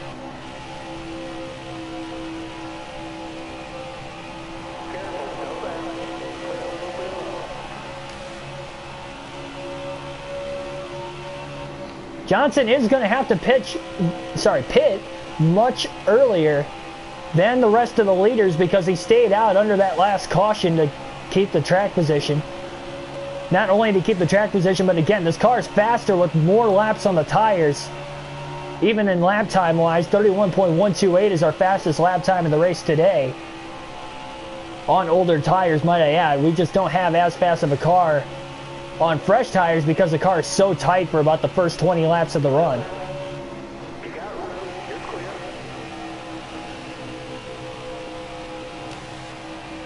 Boyer will go a lap down again, so back to 4 cars on the lead lap. We'll see if we'll have a long green flag run like we have had a couple times in the race already. A 79-lap green flag run to start the race before the first caution. Eric Jones took a spin off of turn number 2 after crashing into the wall hard. Johnson made a great save off of turn 2 through the grass, sliding, whipping the car back around to keep it off the inside wall off of turn 2 and holding on to the lead. Lost a lot of ground, but still held on to the lead. And then, of course, caution number 2 came out for Daniel Suarez after a little over a 50-lap green flag run right before the leaders were going to hit pit road.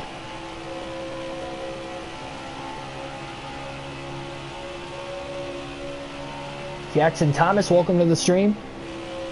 Yeah, I just kind of explained what happened, so I'm not going to explain it again here real soon. Unfortunate timing, just joining the stream right after I explained the details of what just happened in the race there, Jackson, but it's alright. I guess you can rewind the stream about a minute to figure out what has happened. 5-second lead now on Johnson.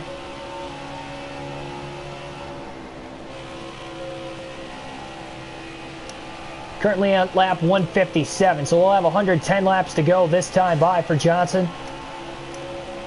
And he's roughly about 6 to 8 laps away from green flag pit stops. It'll be a second green flag stop of the race, third green flag stop of the race, and 4th pit stop total. and pitting roughly every 40 to 45 laps. Can't quite make it the full fuel run, burning out that right front tire quite a bit. I really want to tighten the car up just a hair, but I'm scared it's going to knock just a little bit more speed out of the car. And we're getting later into this race. We're doing a good job handling the car despite how loose it is.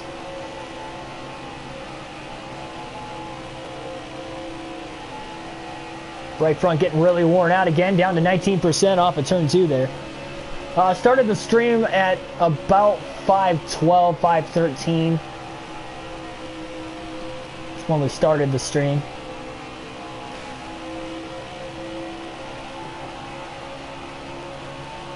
So just under an hour and a half in.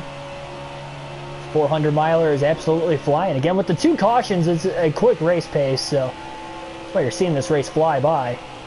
It's still been great racing despite the long green flag runs.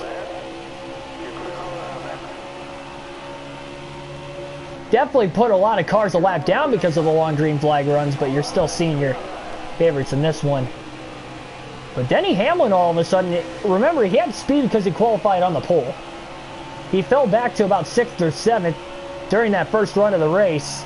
Took him a little bit to get going, but a timely second caution has gotten himself back on the lead lap after unlapping himself on Kyle Busch right before the yellow.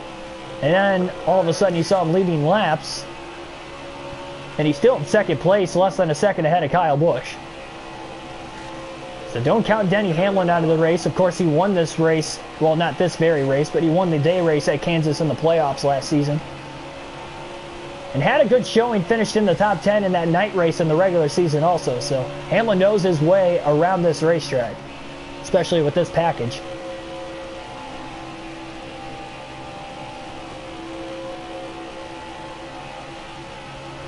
Nine-second lead now. Johnson absolutely pulling away. Problem is, Jimmy's going to go a lap down for sure once he hits pit road here. And he is going to hit the pits roughly 30 laps, 25 to 30 laps before the rest of the leaders. So he's going to have to hope that it stays green at least long enough for the field to cycle through pits. And if not, he's going to have to take the wave around to get back on the lead lap, or hope that he's the first driver 1 lap down ahead of Clinton Boyer, who is currently the first driver 1 lap down, so he can get the free pass.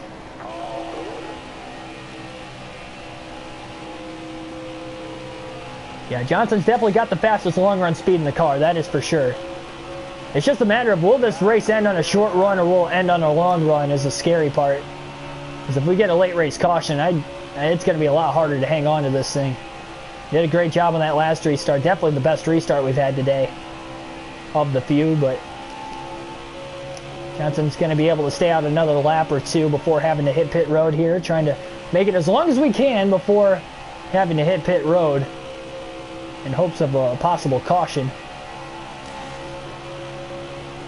And if we do pit again, we're going to have to hope everybody can cycle through before another caution comes out. If we get another caution, might I add. And we've had nothing but long green flag runs of the race. If we do go green all the way to the finish, that means it'll be a 127 lap run to the finish of the race. I'd have to imagine we're going to get at least 1 more caution, if not a couple more before the end, but no guarantees.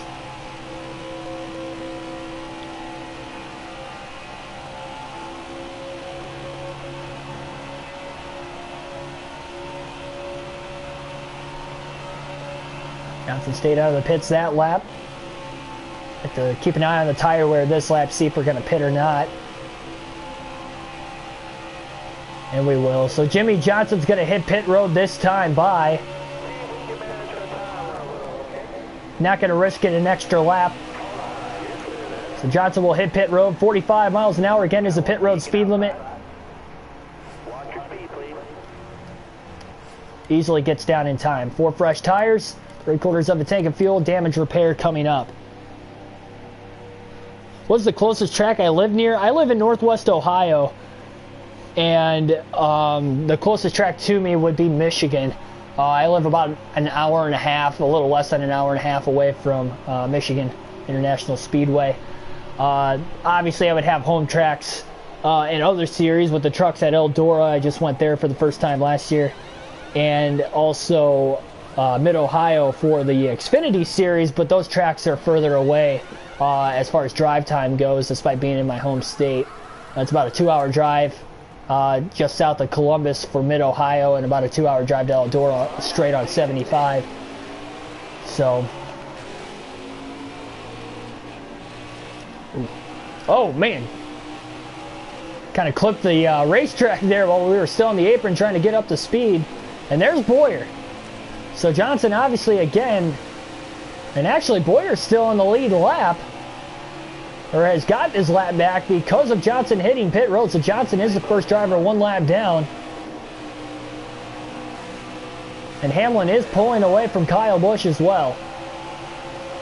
Johnson trying to get his lap back before a possible yellow. 100 laps to go, actually 99 for the leaders. So 99 laps left here at Kansas.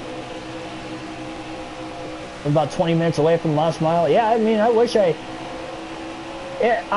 always thought to myself of staying in Northwest Ohio. Never really thought about myself moving. The more I travel the tracks and the more I love going to different races, I would save a lot of money in drive time and traveling if I lived closer, like on the East Coast. And closer to, like, you know, Charlotte area, somewhere like that, so I could actually go to more than, you know, 5 to 6 races a year without having to travel, you know, more than 8 hours to get to another track. I mean, there are tracks with it, like Kentucky's about a 3.5 hour drive, and Indianapolis, Chicagoland within 4 hours. But I mean, if I lived in like the Charlotte area, you'd have Charlotte, Bristol, Darlington, Martinsville, Richmond, like all within like a 4 or 5 hour radius. Even Daytona's like, what, 6 hours from Charlotte? So even that wouldn't even be that far. And all those tracks have 2 races a year. Michigan's got 2 a year, but Chicagoland races once, Indy's once, Kentucky's once. So yeah, I mean, if I ever thought about moving, especially after going to Charlotte last year, I loved it down there.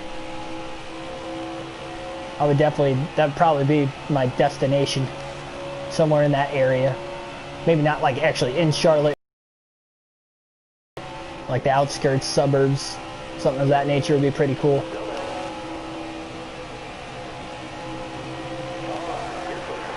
Johnson working the high line again, currently in 4th. At about 25 seconds or so behind Kyle Busch. Kurt Busch has actually moved up to 2nd place. Kyle is definitely fading. He is not looking like how he ran in the first half of the race. That is for sure. Remember, Kurt restarted at the rear of the field. He's already gotten around Kyle as Kyle struggled through the lap traffic since the start of this green flag run. About 2 hours from Richmond. Yeah, I haven't been to Richmond.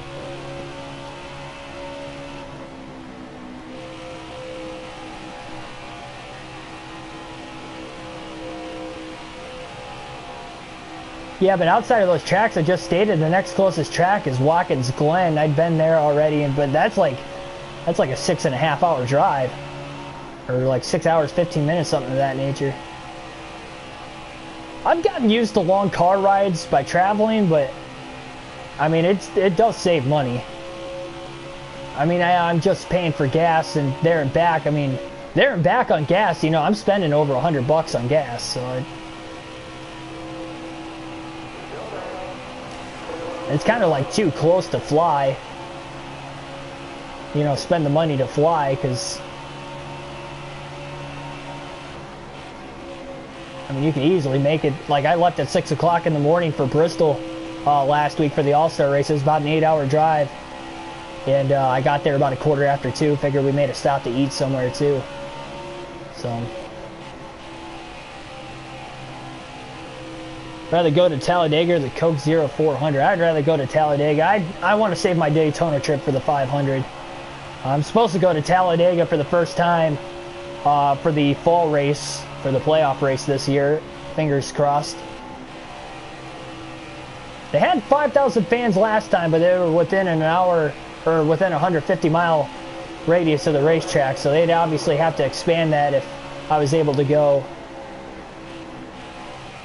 this year, because I think I'm about like 10 hours. No, 11. I think it's like closer to about an 11-hour drive. I love driving too. I've never flown before. I really like driving. I've got a nice car too. That probably helps, but a nice car that's dependable, I should say.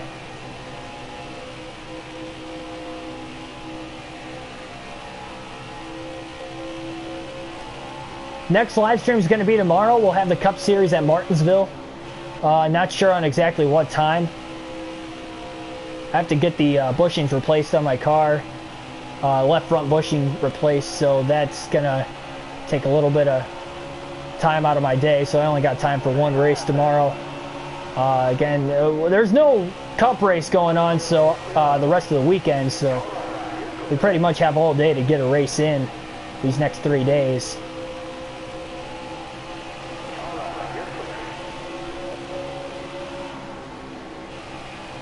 But, yep, hit the subscribe button and hit the bell notification button so you guys don't miss that upload. That way you do get alerted. I know sometimes it doesn't alert for whatever reason. Just a YouTube algorithm issue, but usually you'll get updated.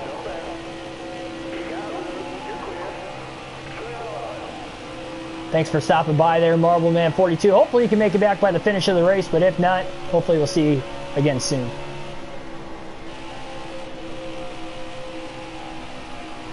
I have a 2004 Ford Mustang. I've actually driven that car to every single race I've been to. Well, every single track I've been to. Oh, caution. Caution is out again, much like a similar situation where we had last time. Denny Hamlin leads. Clint Bowyer's still in the lead lap, and Tyler Reddick will get the free pass in 6th. So Reddick having a good run. So Johnson's going to stay out of the pits here. Take back the lead much like he did on the last restart. About the same amount of laps on our tires as what we had last time too, so these restarts should go very similarly.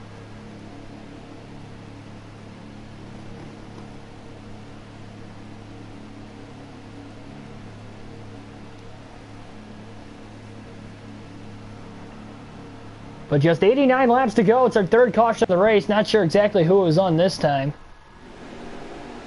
And nobody was able to take the wave around. Nobody stayed out of the pits either, outside of Johnson, but nobody was able to take the wave around because Jimmy stayed out of the pits.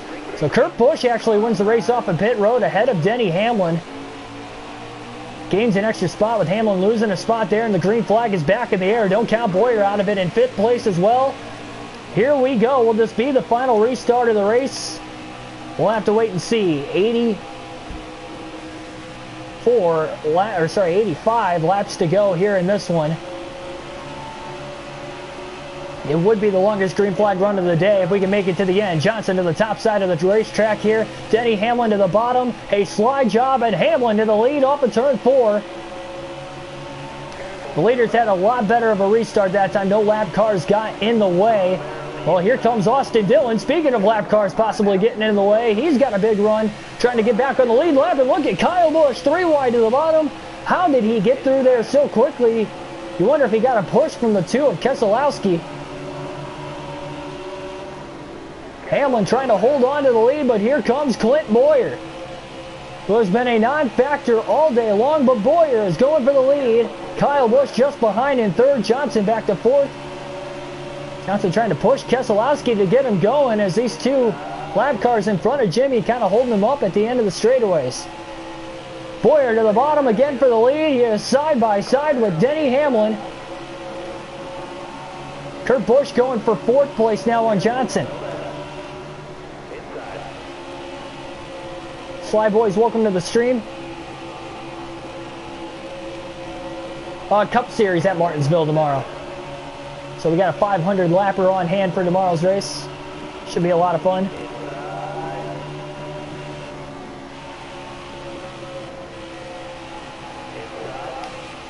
Oh boy. 3 wide. Kurt makes the pass. Made it look easy too. Not as easy as Kyle did earlier. Speaking of Kyle Busch, he's going for 2nd on Hamlin. Can't quite clear him though. Johnson back down to the bottom of the track trying to side draft Bowman. Big side draft there going into turn 1. A big head of steam. And he's going to clear the 88. And now Bowman's going to give Johnson a shot. His teammate trying to help him out. He still carry a decent amount of speed despite running the bottom in that last corner. And that was a great job by Bowman. Teammates working together there.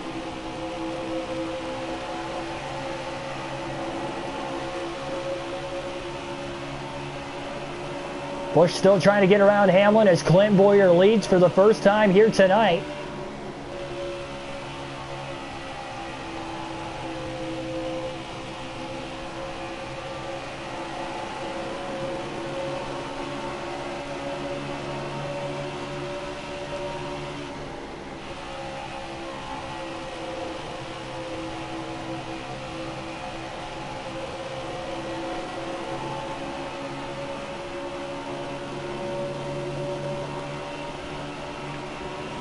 Just 79 laps left. Nobody can make it on fuel to the end of the race from here.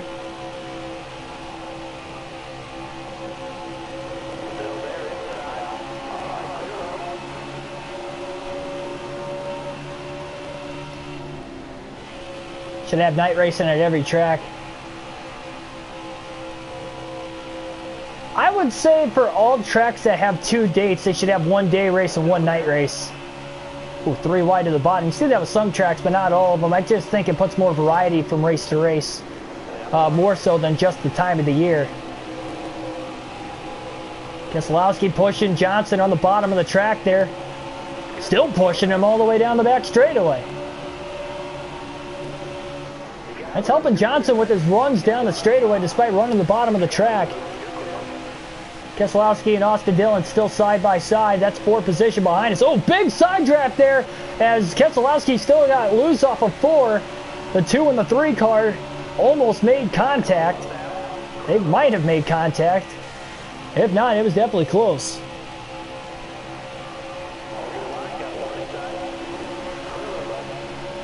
Yeah, it's Cup Series at Martinsville tomorrow.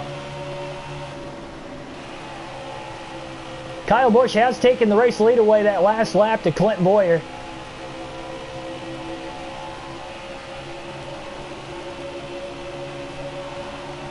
Second favorite, so NASCAR driver. I probably lean towards Bubba Wallace or Matt DiBenedetto.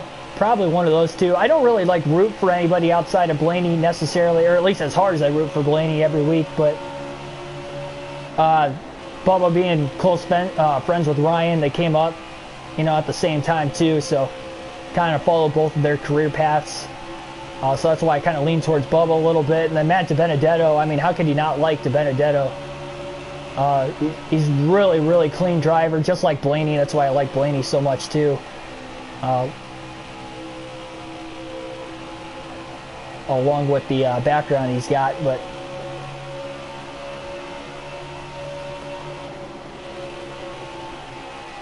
Benedetto, just the definition of a great driver, Hopefully he gets an even better Cup ride at some point in time later down the road. Same for Bubba Wallace too. I think DiBenedetto is probably more deserving of that than Bubba right now, but Bubba's definitely exceeding expectations in that 43 car this year, to say the least. Ooh.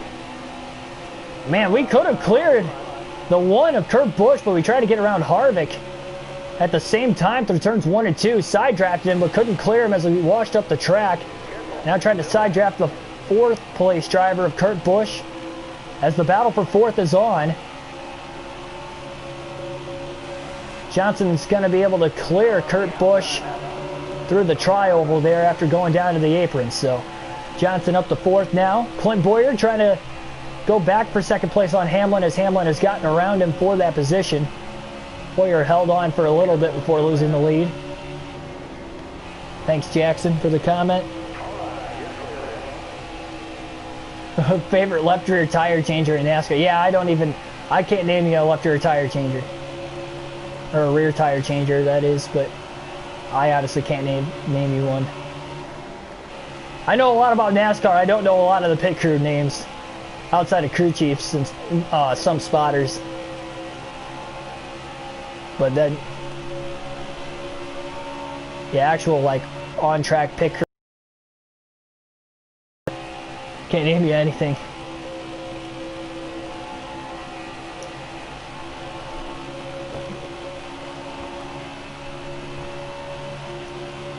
Johnson is starting to run down Kurt Busch, Kyle Busch, and Denny Hamlin at the front of the field. Or sorry, Kurt Busch is already passed. It's Bowyer in third. Bowyer, Hamlin, and Kyle. Getting later and later into the run. Again, the tires, when they're older for this 48 car, is when they are the fastest. Despite having the disadvantage with the laps on the tires, Bowyer and Hamlin still battle for second. That is allowing Kyle Busch to slowly pull away, but he's not that far ahead of the 2 leaders. And Hamlin keeps working the outside. If he could just get away from Bowyer, as Johnson gets loose in the center of the corner, chases it up the track and into the wall. Overcorrected it in the center of turns 1 and 2. That was a big-time save there for Jimmy Johnson. Well, I mean, it wasn't a complete save because he got into the wall, but definitely kept the car from turning around. Very fortunate there wasn't a harder hit into the outside wall like it was looking like it could have been. That's really the second time that car has gotten away from him here tonight. That time it was in 3 and 4. The first time it was in 1 and 2 earlier.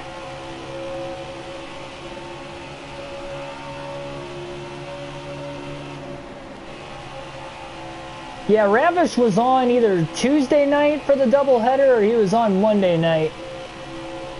Actually, I think he was on Monday, if I remember right. He stops by when he's not working. Again, with him working night shift too, he's not going to stop by during these day streams. Or at least less of a chance of it happening unless he's off and he's awake.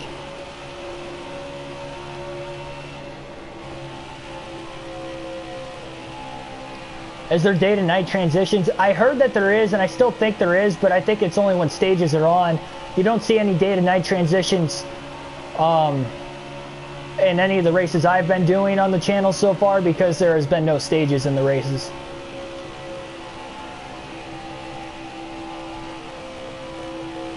Johnson, big run. Bowyer and Hamlin both went to the bottom of the track. They're 1 and 2. Johnson with the run on Bowyer. Hamlin back to the top side. Slide job to get around Bowyer. Trying to get around Hamlin at the same time, and he will. 2 for 1 special for Johnson through turns 3 and 4. Jimmy Johnson up to second place now. About a half a second behind Kyle Busch, the race leader. Busch is about to catch lap traffic.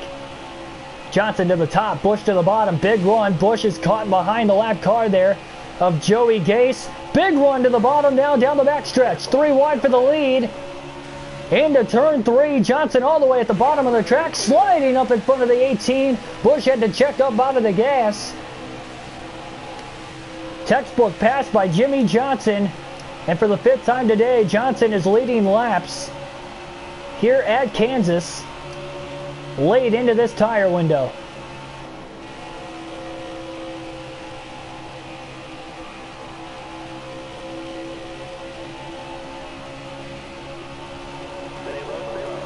Yeah, I think I don't know if it actually is still up to the states or not. I think it's still up to the states as far as the decisions.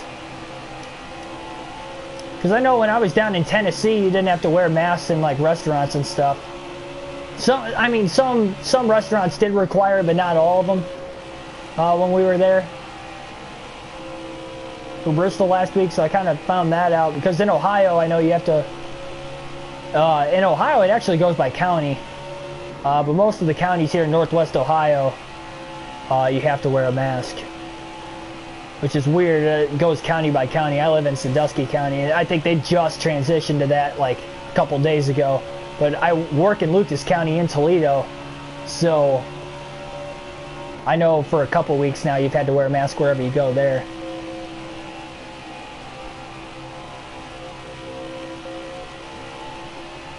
Gotcha. Yeah, Ravish is just one of the original subscribers of the channel.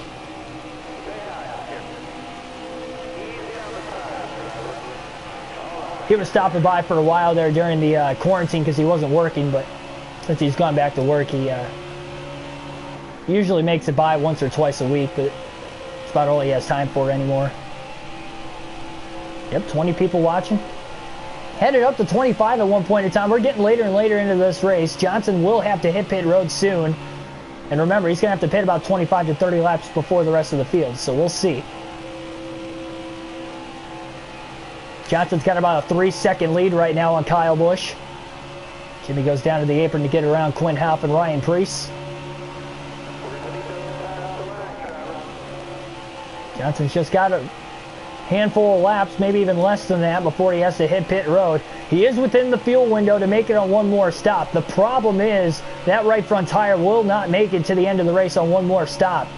So being off strategy with the leaders has helped us keep track position and stay up at the front of the field. The problem is that if we go green to the end of the race, we're going to have to make an extra pit stop compared to everybody else. And I just don't think that's going to be enough to win the race for us. We're probably going to need a caution at some point in time before the end.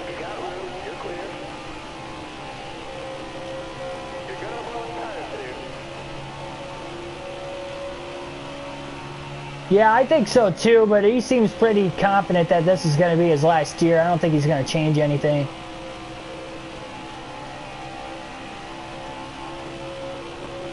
Even though he is performing better slightly than what he has the last 2 seasons. Feels like now's the right time. It's going to be tough for him to step away, but it's also going to be tough for him to really want to come back at the same time.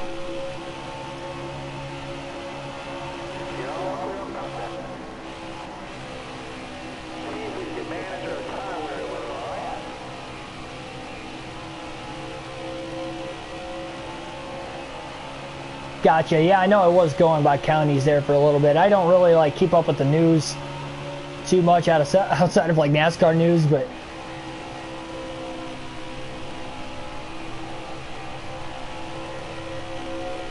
yeah, I didn't know that. I know everywhere I've had to go anyway within the last week I've had to wear a mask, so that's probably why I never really bothered to see if it was absolutely everywhere. So Johnson's going to stay out of the pits here this lap. Jimmy will pit next time by, or I should say this time by. We'll have 56 to go when he comes out of the pits. Jimmy's opened up about an 8-second lead now. Kyle Busch has worked his way back, or I should say he is in second place still. But Hamlin is running him down. He's within a half a second now. And Jimmy Johnson will come on to pit road this time. Using all the racetrack there, we had enough of room behind us. You're going too fast. There we go. So Jimmy Johnson on to pit road. 4 fresh tires. 3/4 of a tank of fuel, enough to fill it up to its capacity. And damage will be repaired, if any, that we have here in this one. Jacob, I've had a pretty good day. Thanks for asking.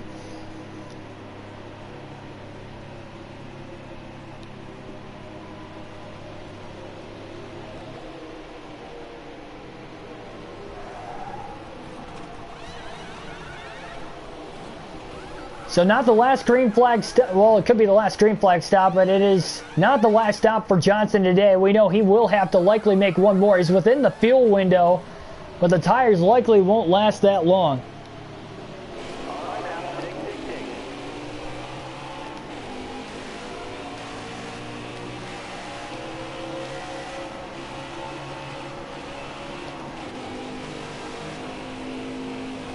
Jimmy Johnson coming out of the pits here, currently scored 1 lap down in 7th.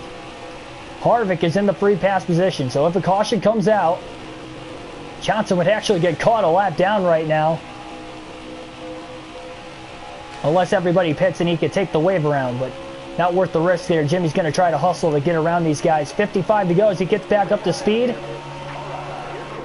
Kyle Busch has taken over the race lead again here today.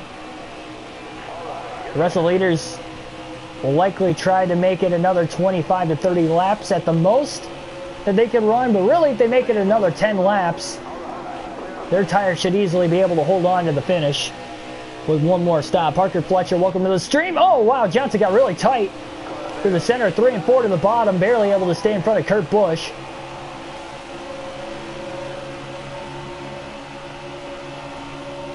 That was a very close call. That would have been a hard hit from the bottom of the track, too. Oh, man. Almost in the wall again.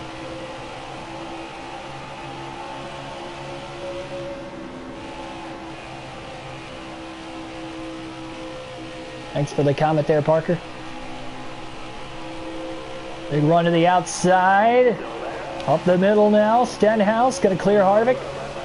Johnson up to 6th, and now Jimmy is in the free pass spot.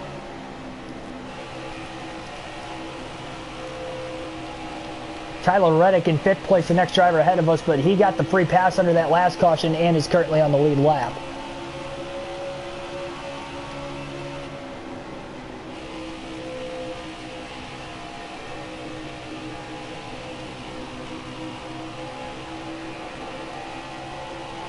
Yeah, I haven't been to Sonoma. Of the three Cup Series road courses that they currently have, I'm not counting the Daytona road course because I doubt that's going to stick around on the actual Cup Series schedule, especially with it being in the, as the Busch Clash race.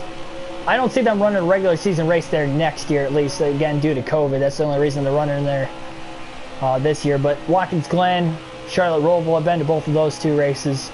But yeah, I've not made it out west to Sonoma.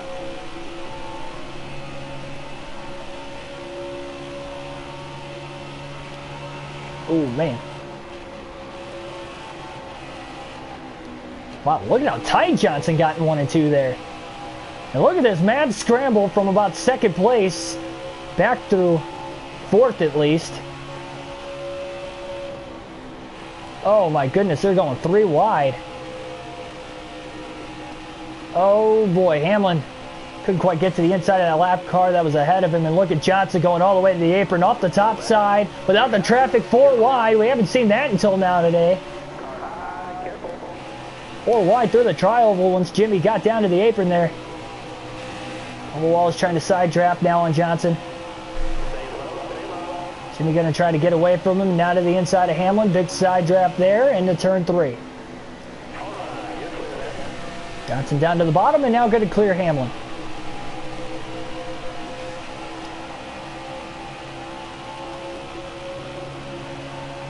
'49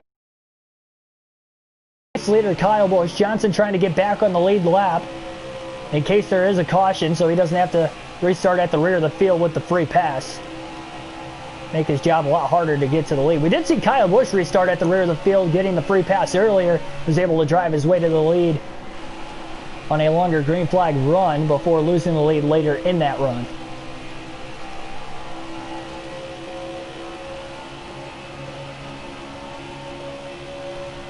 Yep, race starting pretty soon. We're only 48 laps from the finish. This race should be over in about 20 to 25 minutes, so it will be over before the start of the Cup race tonight.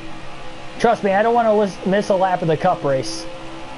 Outside of having to work through the Talladega race this year, it's the only time I've not physically watched the race, but I did listen to the race and caught the last 37 laps. Actually physically watching, but I listened to the race from start to finish still, so trust me, I would not want to miss a lap of the Cup race, no matter what track they're at. So I would definitely not hold you guys to missing it as well. Johnson to the outside of Busch and clears him off at turn 2. A fresher tire advantage there. So Johnson back on the lead lap. Again, we've had 3 cautions so far today.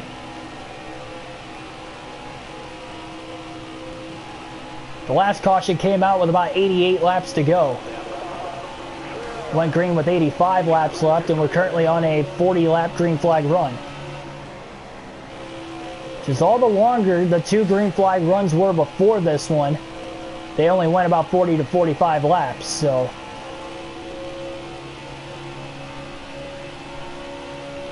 have I ever been Kurt Busch? No. So we were for NASCAR Heat 4, seasons 1 and 2. I was Matt DiBenedetto season 1, and then I was Blaney season 2, and then I was my own custom car. We had time to do an extra season there, so I was a custom car, and then I was BJ McLeod for the final season. We had extra time to do an even extra season after that before NASCAR Heat 5. Kind of had to rush it to get it in, but I still got it in, so I was BJ McLeod there in that one. Just trying to get a backmarker car championship, and we got the job done.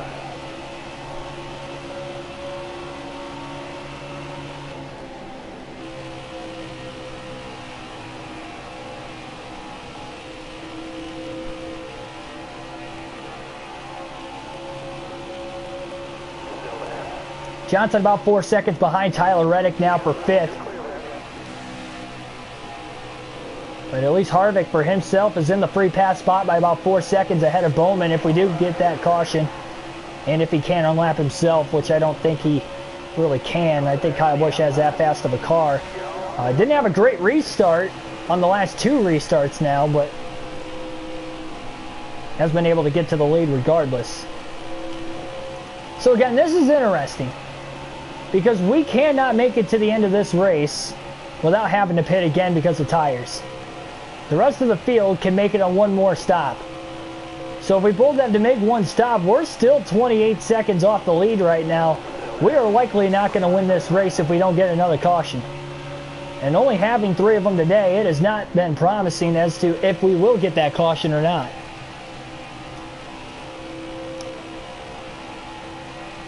Yep, currently in 6th.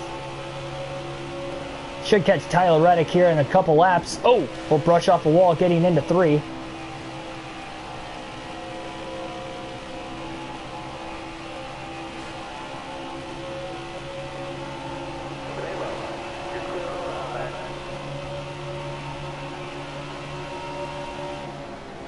And there is Reddick in 5th. Johnson running just a hair bit higher, taking the air off the right rear there with the side drive. Oh man, he got loose and barely cleared Reddick off of 2. Haley went low just to avoid a wreck in case there was one. And we are very fortunate that we cleared Tyler Reddick right before we got loose off of turn 2. Got loose off of 4 there also, but not as drastically. That would have been terrible.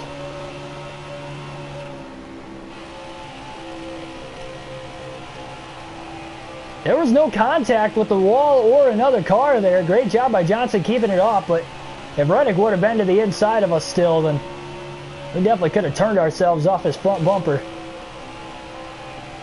If not worse.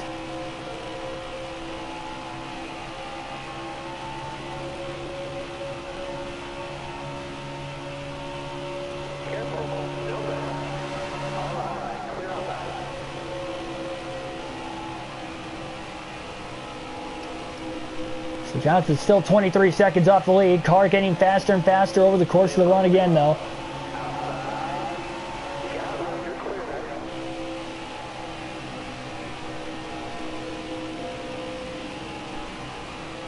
Best shot to short pit the leaders. Yeah, I mean, at 38 to go, we might end up having to do that. I want to take this run as long as we can, because I think there is a capable shot of us being able to take right sides only on the last pit stop, and we don't have to pit for fuel because we're good on fuel to the end.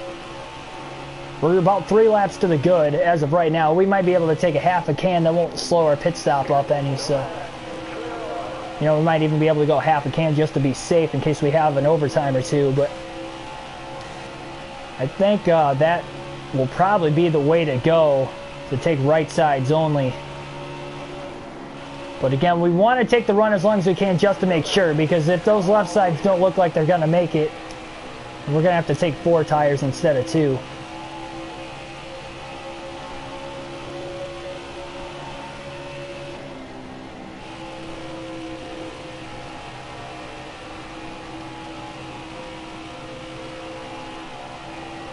Yeah, side drafting is really good in this game.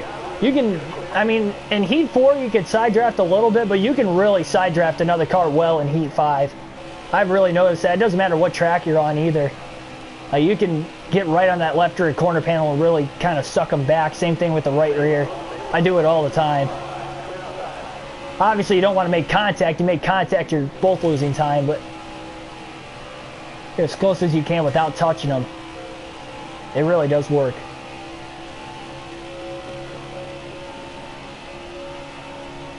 Oh, nice turn. Nice job, Tim. Wish you good luck.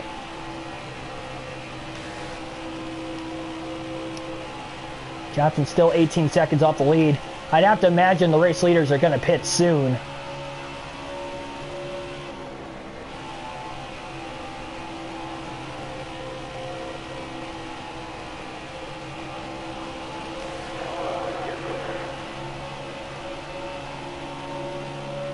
Just 34 laps to go.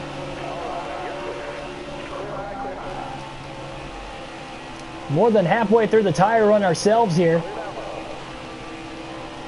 Oh man, almost got into Austin Dillon. I don't know how we didn't make contact. That was a close call too.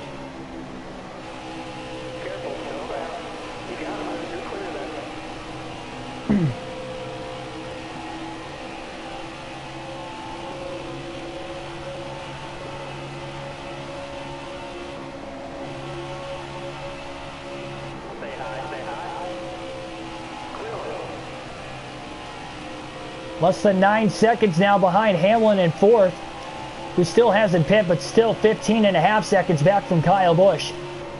What difference will a two-tire stop make, though? That is going to be the key. It's not going to make up 15 seconds, but it could make up 7 or 8 seconds.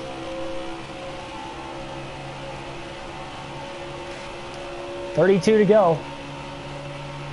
We're not going to pit any earlier than those guys, though. We're going to run this out as long as we can for now, and I think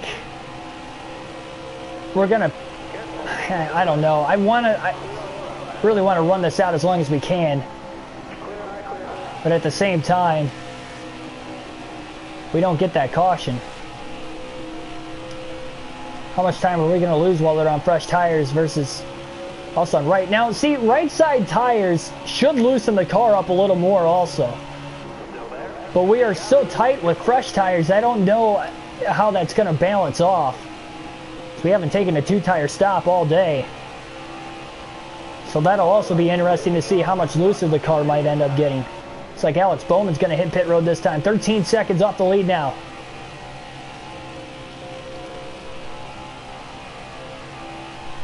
Bowman pitting. Kyle Busch has not yet pit. Less than 6 seconds behind Hamlin for position. I think we can make up enough time to get to second place, but getting to Kyle Busch is going to be tough. And trying to hold on while we have 2 fresh tires versus their 4 is going to be tough also. Less than 12 seconds back now. Is Kyle Busch on pit road?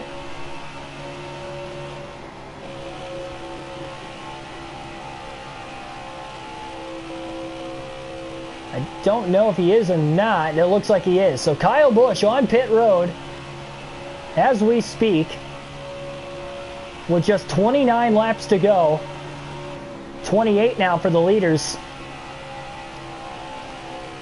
Busch was able to lead that last lap still on pit road.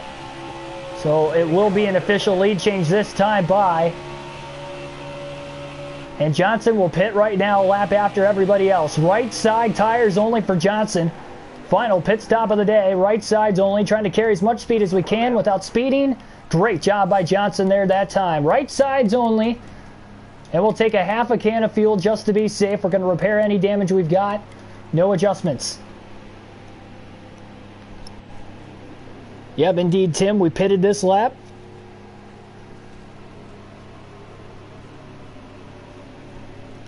Where will we cycle? Man, I really hope this stop is quick. Now, they're going to have that advantage pitting 1 lap earlier, too. It looks like an 8.2 second stop here for Jimmy. If this stays green to the end, this is going to be our best chance to win. If we get a caution, that might have thrown our chances out the window. And Johnson has the lead for now, but here comes Kyle Busch. And Busch will take the race lead barely. That almost worked. Johnson will cycle back up into second likely. And he will, but here comes Boyer. Johnson still trying to get up to speed. 4 tires for Kyle. Caution is out. Man.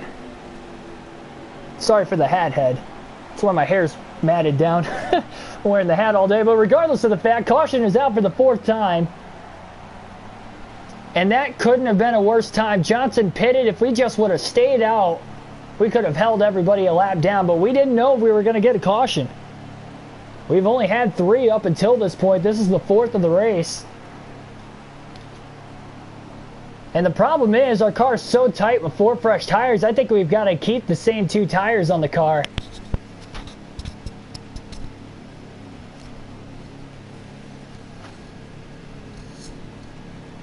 I don't think that's more unlucky than lucky. If we could have just stayed out more lap, we could have trapped everybody, but that is tough. Nobody going to hit pit road of the leaders there. Green flag is back in the air. Busch gets the restart. Johnson trying to side draft, just 24 laps to go at Kansas. Who will get the win? Johnson on 2 tires, Busch on 4. Busch has not had great restarts all day. Look at the side draft by Johnson on the outside. Can he clear? Not quite. Couldn't quite clear the 18. Into turns 3 and 4. Johnson trying to hold it full throttle, but the 18 has got the run, but here comes Hamlin on the bottom. Hamlin side drafts the 18. Johnson with a crossover 3 wide for the lead with 23 to go. How is this going to work into turn 1? Oh my goodness. Everybody's side drafting another. Here comes Bowman. Contact between the 11 and the 48. That contact allows Busch to take the lead. Hamlin hangs on for 2nd place. Boyer trying to push the 48 of Johnson. Risky in the center of the corner. Johnson able to hold on to it.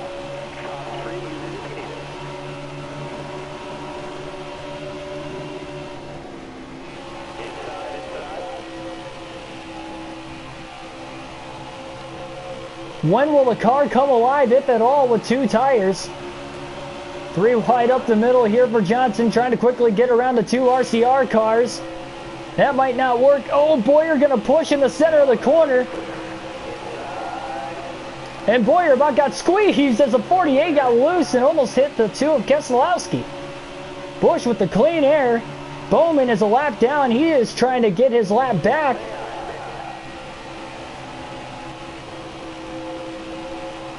Tyler Reddick, how about Reddick?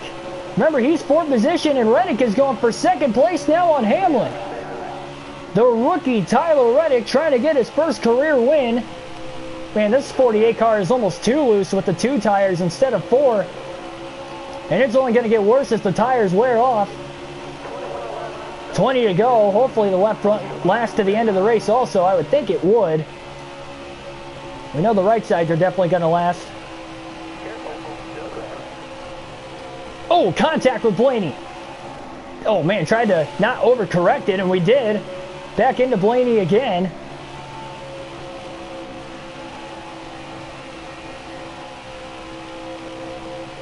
Reddick is up to 2nd place, by the way. Johnson to the bottom of the track through the apron again. Just 19 to go. Trying to clear the 12 of Blaney. Couldn't clear him. Blaney sucked him back to the side draft off that right rear. Johnson holds full throttle through 1 and 2. Johnson is digging and finally clears Blaney.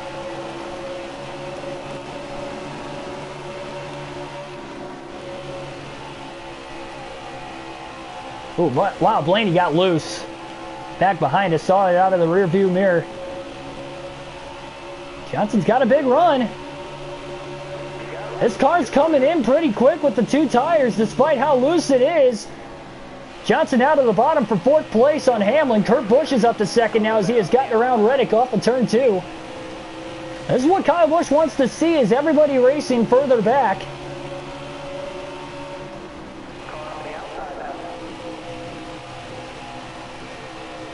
Johnson just not that good on the bottom compared to the top. Definitely the passing zone. Boyer pulling off the block to hold on to 5th.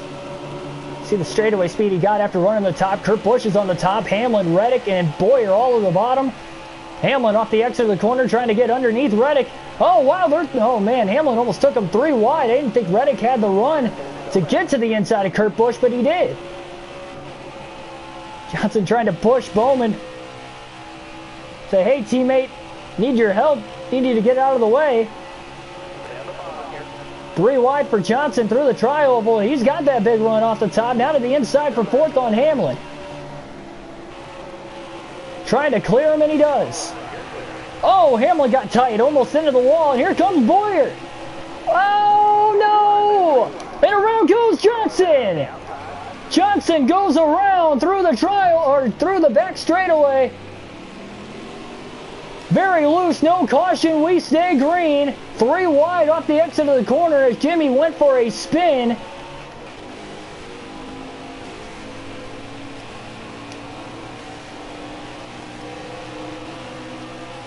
As that battle for second place heats up further ahead.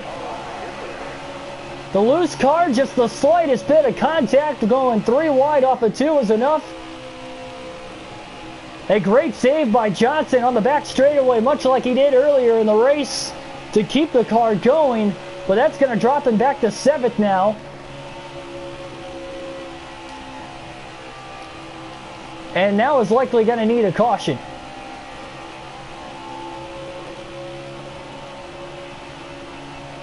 $14 to go.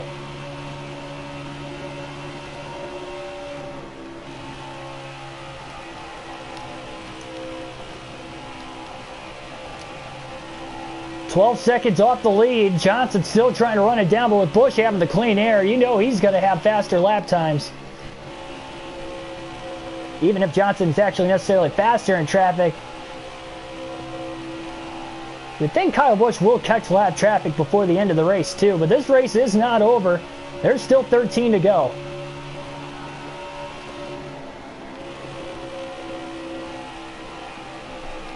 Stenhouse in the way of Jimmy through 1 and 2.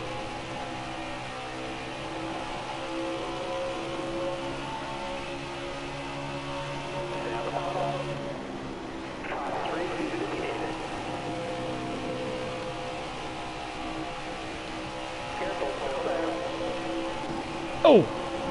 Hey, right in the back of David Reagan. Gave him a shot. Oh man, Johnson into the wall, into 1. You can tell he's driving it hard right now.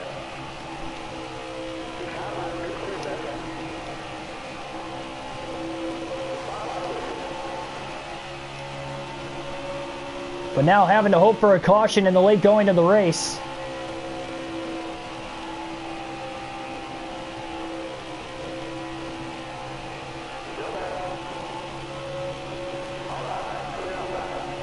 $11 to go. Problem is, if the caution comes out and everybody pits, I think we're going to have to stay out. Because again, when everybody's on 4 tires, Johnson just can't compete. Into the wall again, off of turn 2. Loose car. And really not wanting to get out of the gas as much as what we already are just to make the corner. That gap is closing down. 10 laps to go at the line. Johnson is 10.5 seconds off the lead. The interval is getting smaller. That spin might have cost us a chance to win, and we are... Man, I'm moving that left analog stick back and forward in the center of the corner so many times to keep the car straight. I mean, that time I was literally just wiggling back and forward as fast as I could to keep it as straight as possible.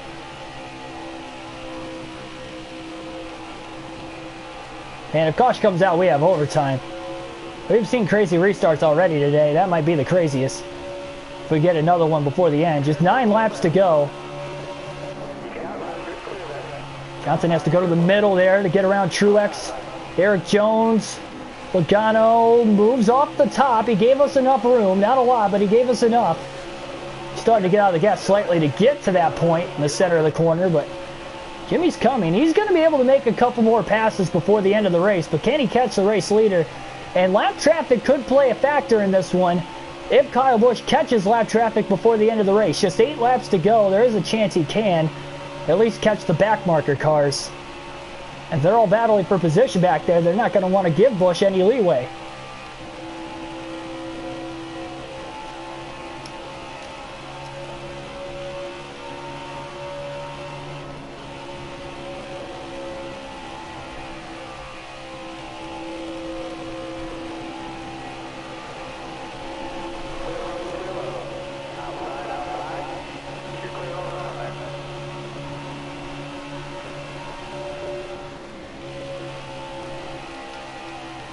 And again, just really moving that left analog stick back and forth, trying to keep the car straight. Jimmy Johnson is making gains on the racetrack. Has to go to the bottom, though, in 3 and 4. That won't gain him as much time. So he had to get around Bell quickly there, and that was the only way to do it. 6 laps to go at the start-finish line. The lead is down to about 7.5 seconds. Mathematically, it's just not looking possible. Not without a caution. Or Kyle Busch having an issue. Johnson going to make the pass for 6. Down the back straightaway there on Harvick. Harvick, though, stuck on the bottom of the track underneath Newman. Now working on Austin Dillon. It's going to clear him off of 4 as well. 48 car is moving.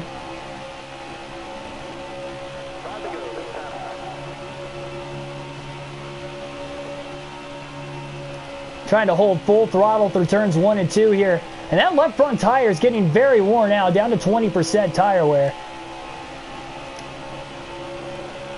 Also not helping with the handling. It should make it to the end, though. 5 laps to go this time by. 6 seconds off the lead. If anybody could catch Kyle Busch, sorry, 4 laps to go. But if anybody could catch Kyle Busch, that will definitely help Johnson. Or anybody else, for that matter, trying to get up there and race for the lead. Caution is out with 4 to go. Unbelievable. Caution is out with 4 laps left to force overtime at Kansas tonight. Our 5th caution of the race. And Kyle Busch with the couple-second lead over Denny Hamlin, no longer. With 4 to go. Well, that gives Johnson a shot. Sometimes you just got to get lucky. Pit, but don't take tires. Nah, I don't want to do that. No point of losing any spots there. Well, here we go, folks. Green flag is in the air. And here we go. For Johnson, but the main stretch is going to be the leaders. Kyle Busch, Denny Hamlin. Oh, Reddick had to get out of the gas on the bottom. He tried to get underneath Kurt Busch there. He restarted on the top. I don't know how he got to the bottom so quickly. Johnson up the middle, 3 wide. Between Boyer and Reddick for 4th. Johnson's got a fast car. Does he have enough time? Up the middle, 3 wide for 2nd. Johnson with a huge run off of turn number 4 to the line. White flag in the air, 1 lap to go. Johnson to the lead. He got shot out of a cannon going into turn 3. What a run for the 48 car. Now he just needs to keep control. Busch back down to the bottom. Doesn't have the run. Johnson with a run off of turn 2 down the back. It is his race to lose into turn 3. An overtime thriller at Kansas. Jimmy Johnson with the restart of a lifetime is going to get the win. Stealing one from Kyle Busch here tonight. Johnson gets another win on the season. Unbelievable moves up the middle, down the backstretch, and completely getting shot out of a cannon into 3. What a race.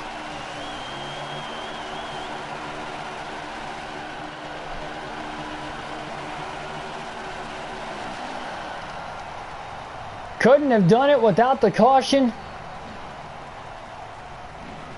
Sometimes it's better to be lucky than good. And what a restart, too. We had the fastest car at that point in the run. It was just going to be a matter of restarting from 6th. How good of a restart were we going to have? And I think it's safe to say that was the best restart Johnson has had all race and all season.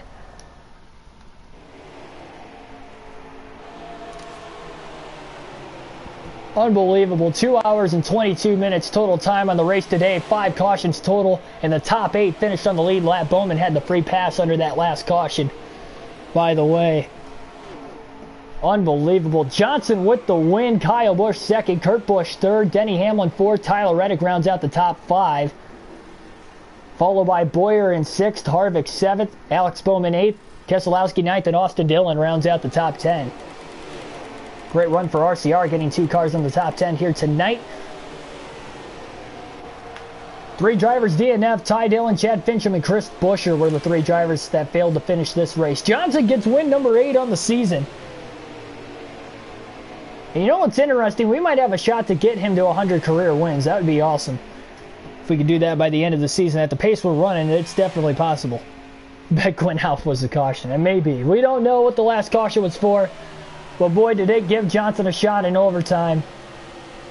And he couldn't have timed that restart out any perfect. There's a look at your points lead as he adds on to the points lead with another win here. Again, Blaney and Truex, the only other drivers. Kyle Busch looks good on points for right now, at least for the top 16. But I'm sure he wanted that first win of the season just in case here in this one. Wow, what a win.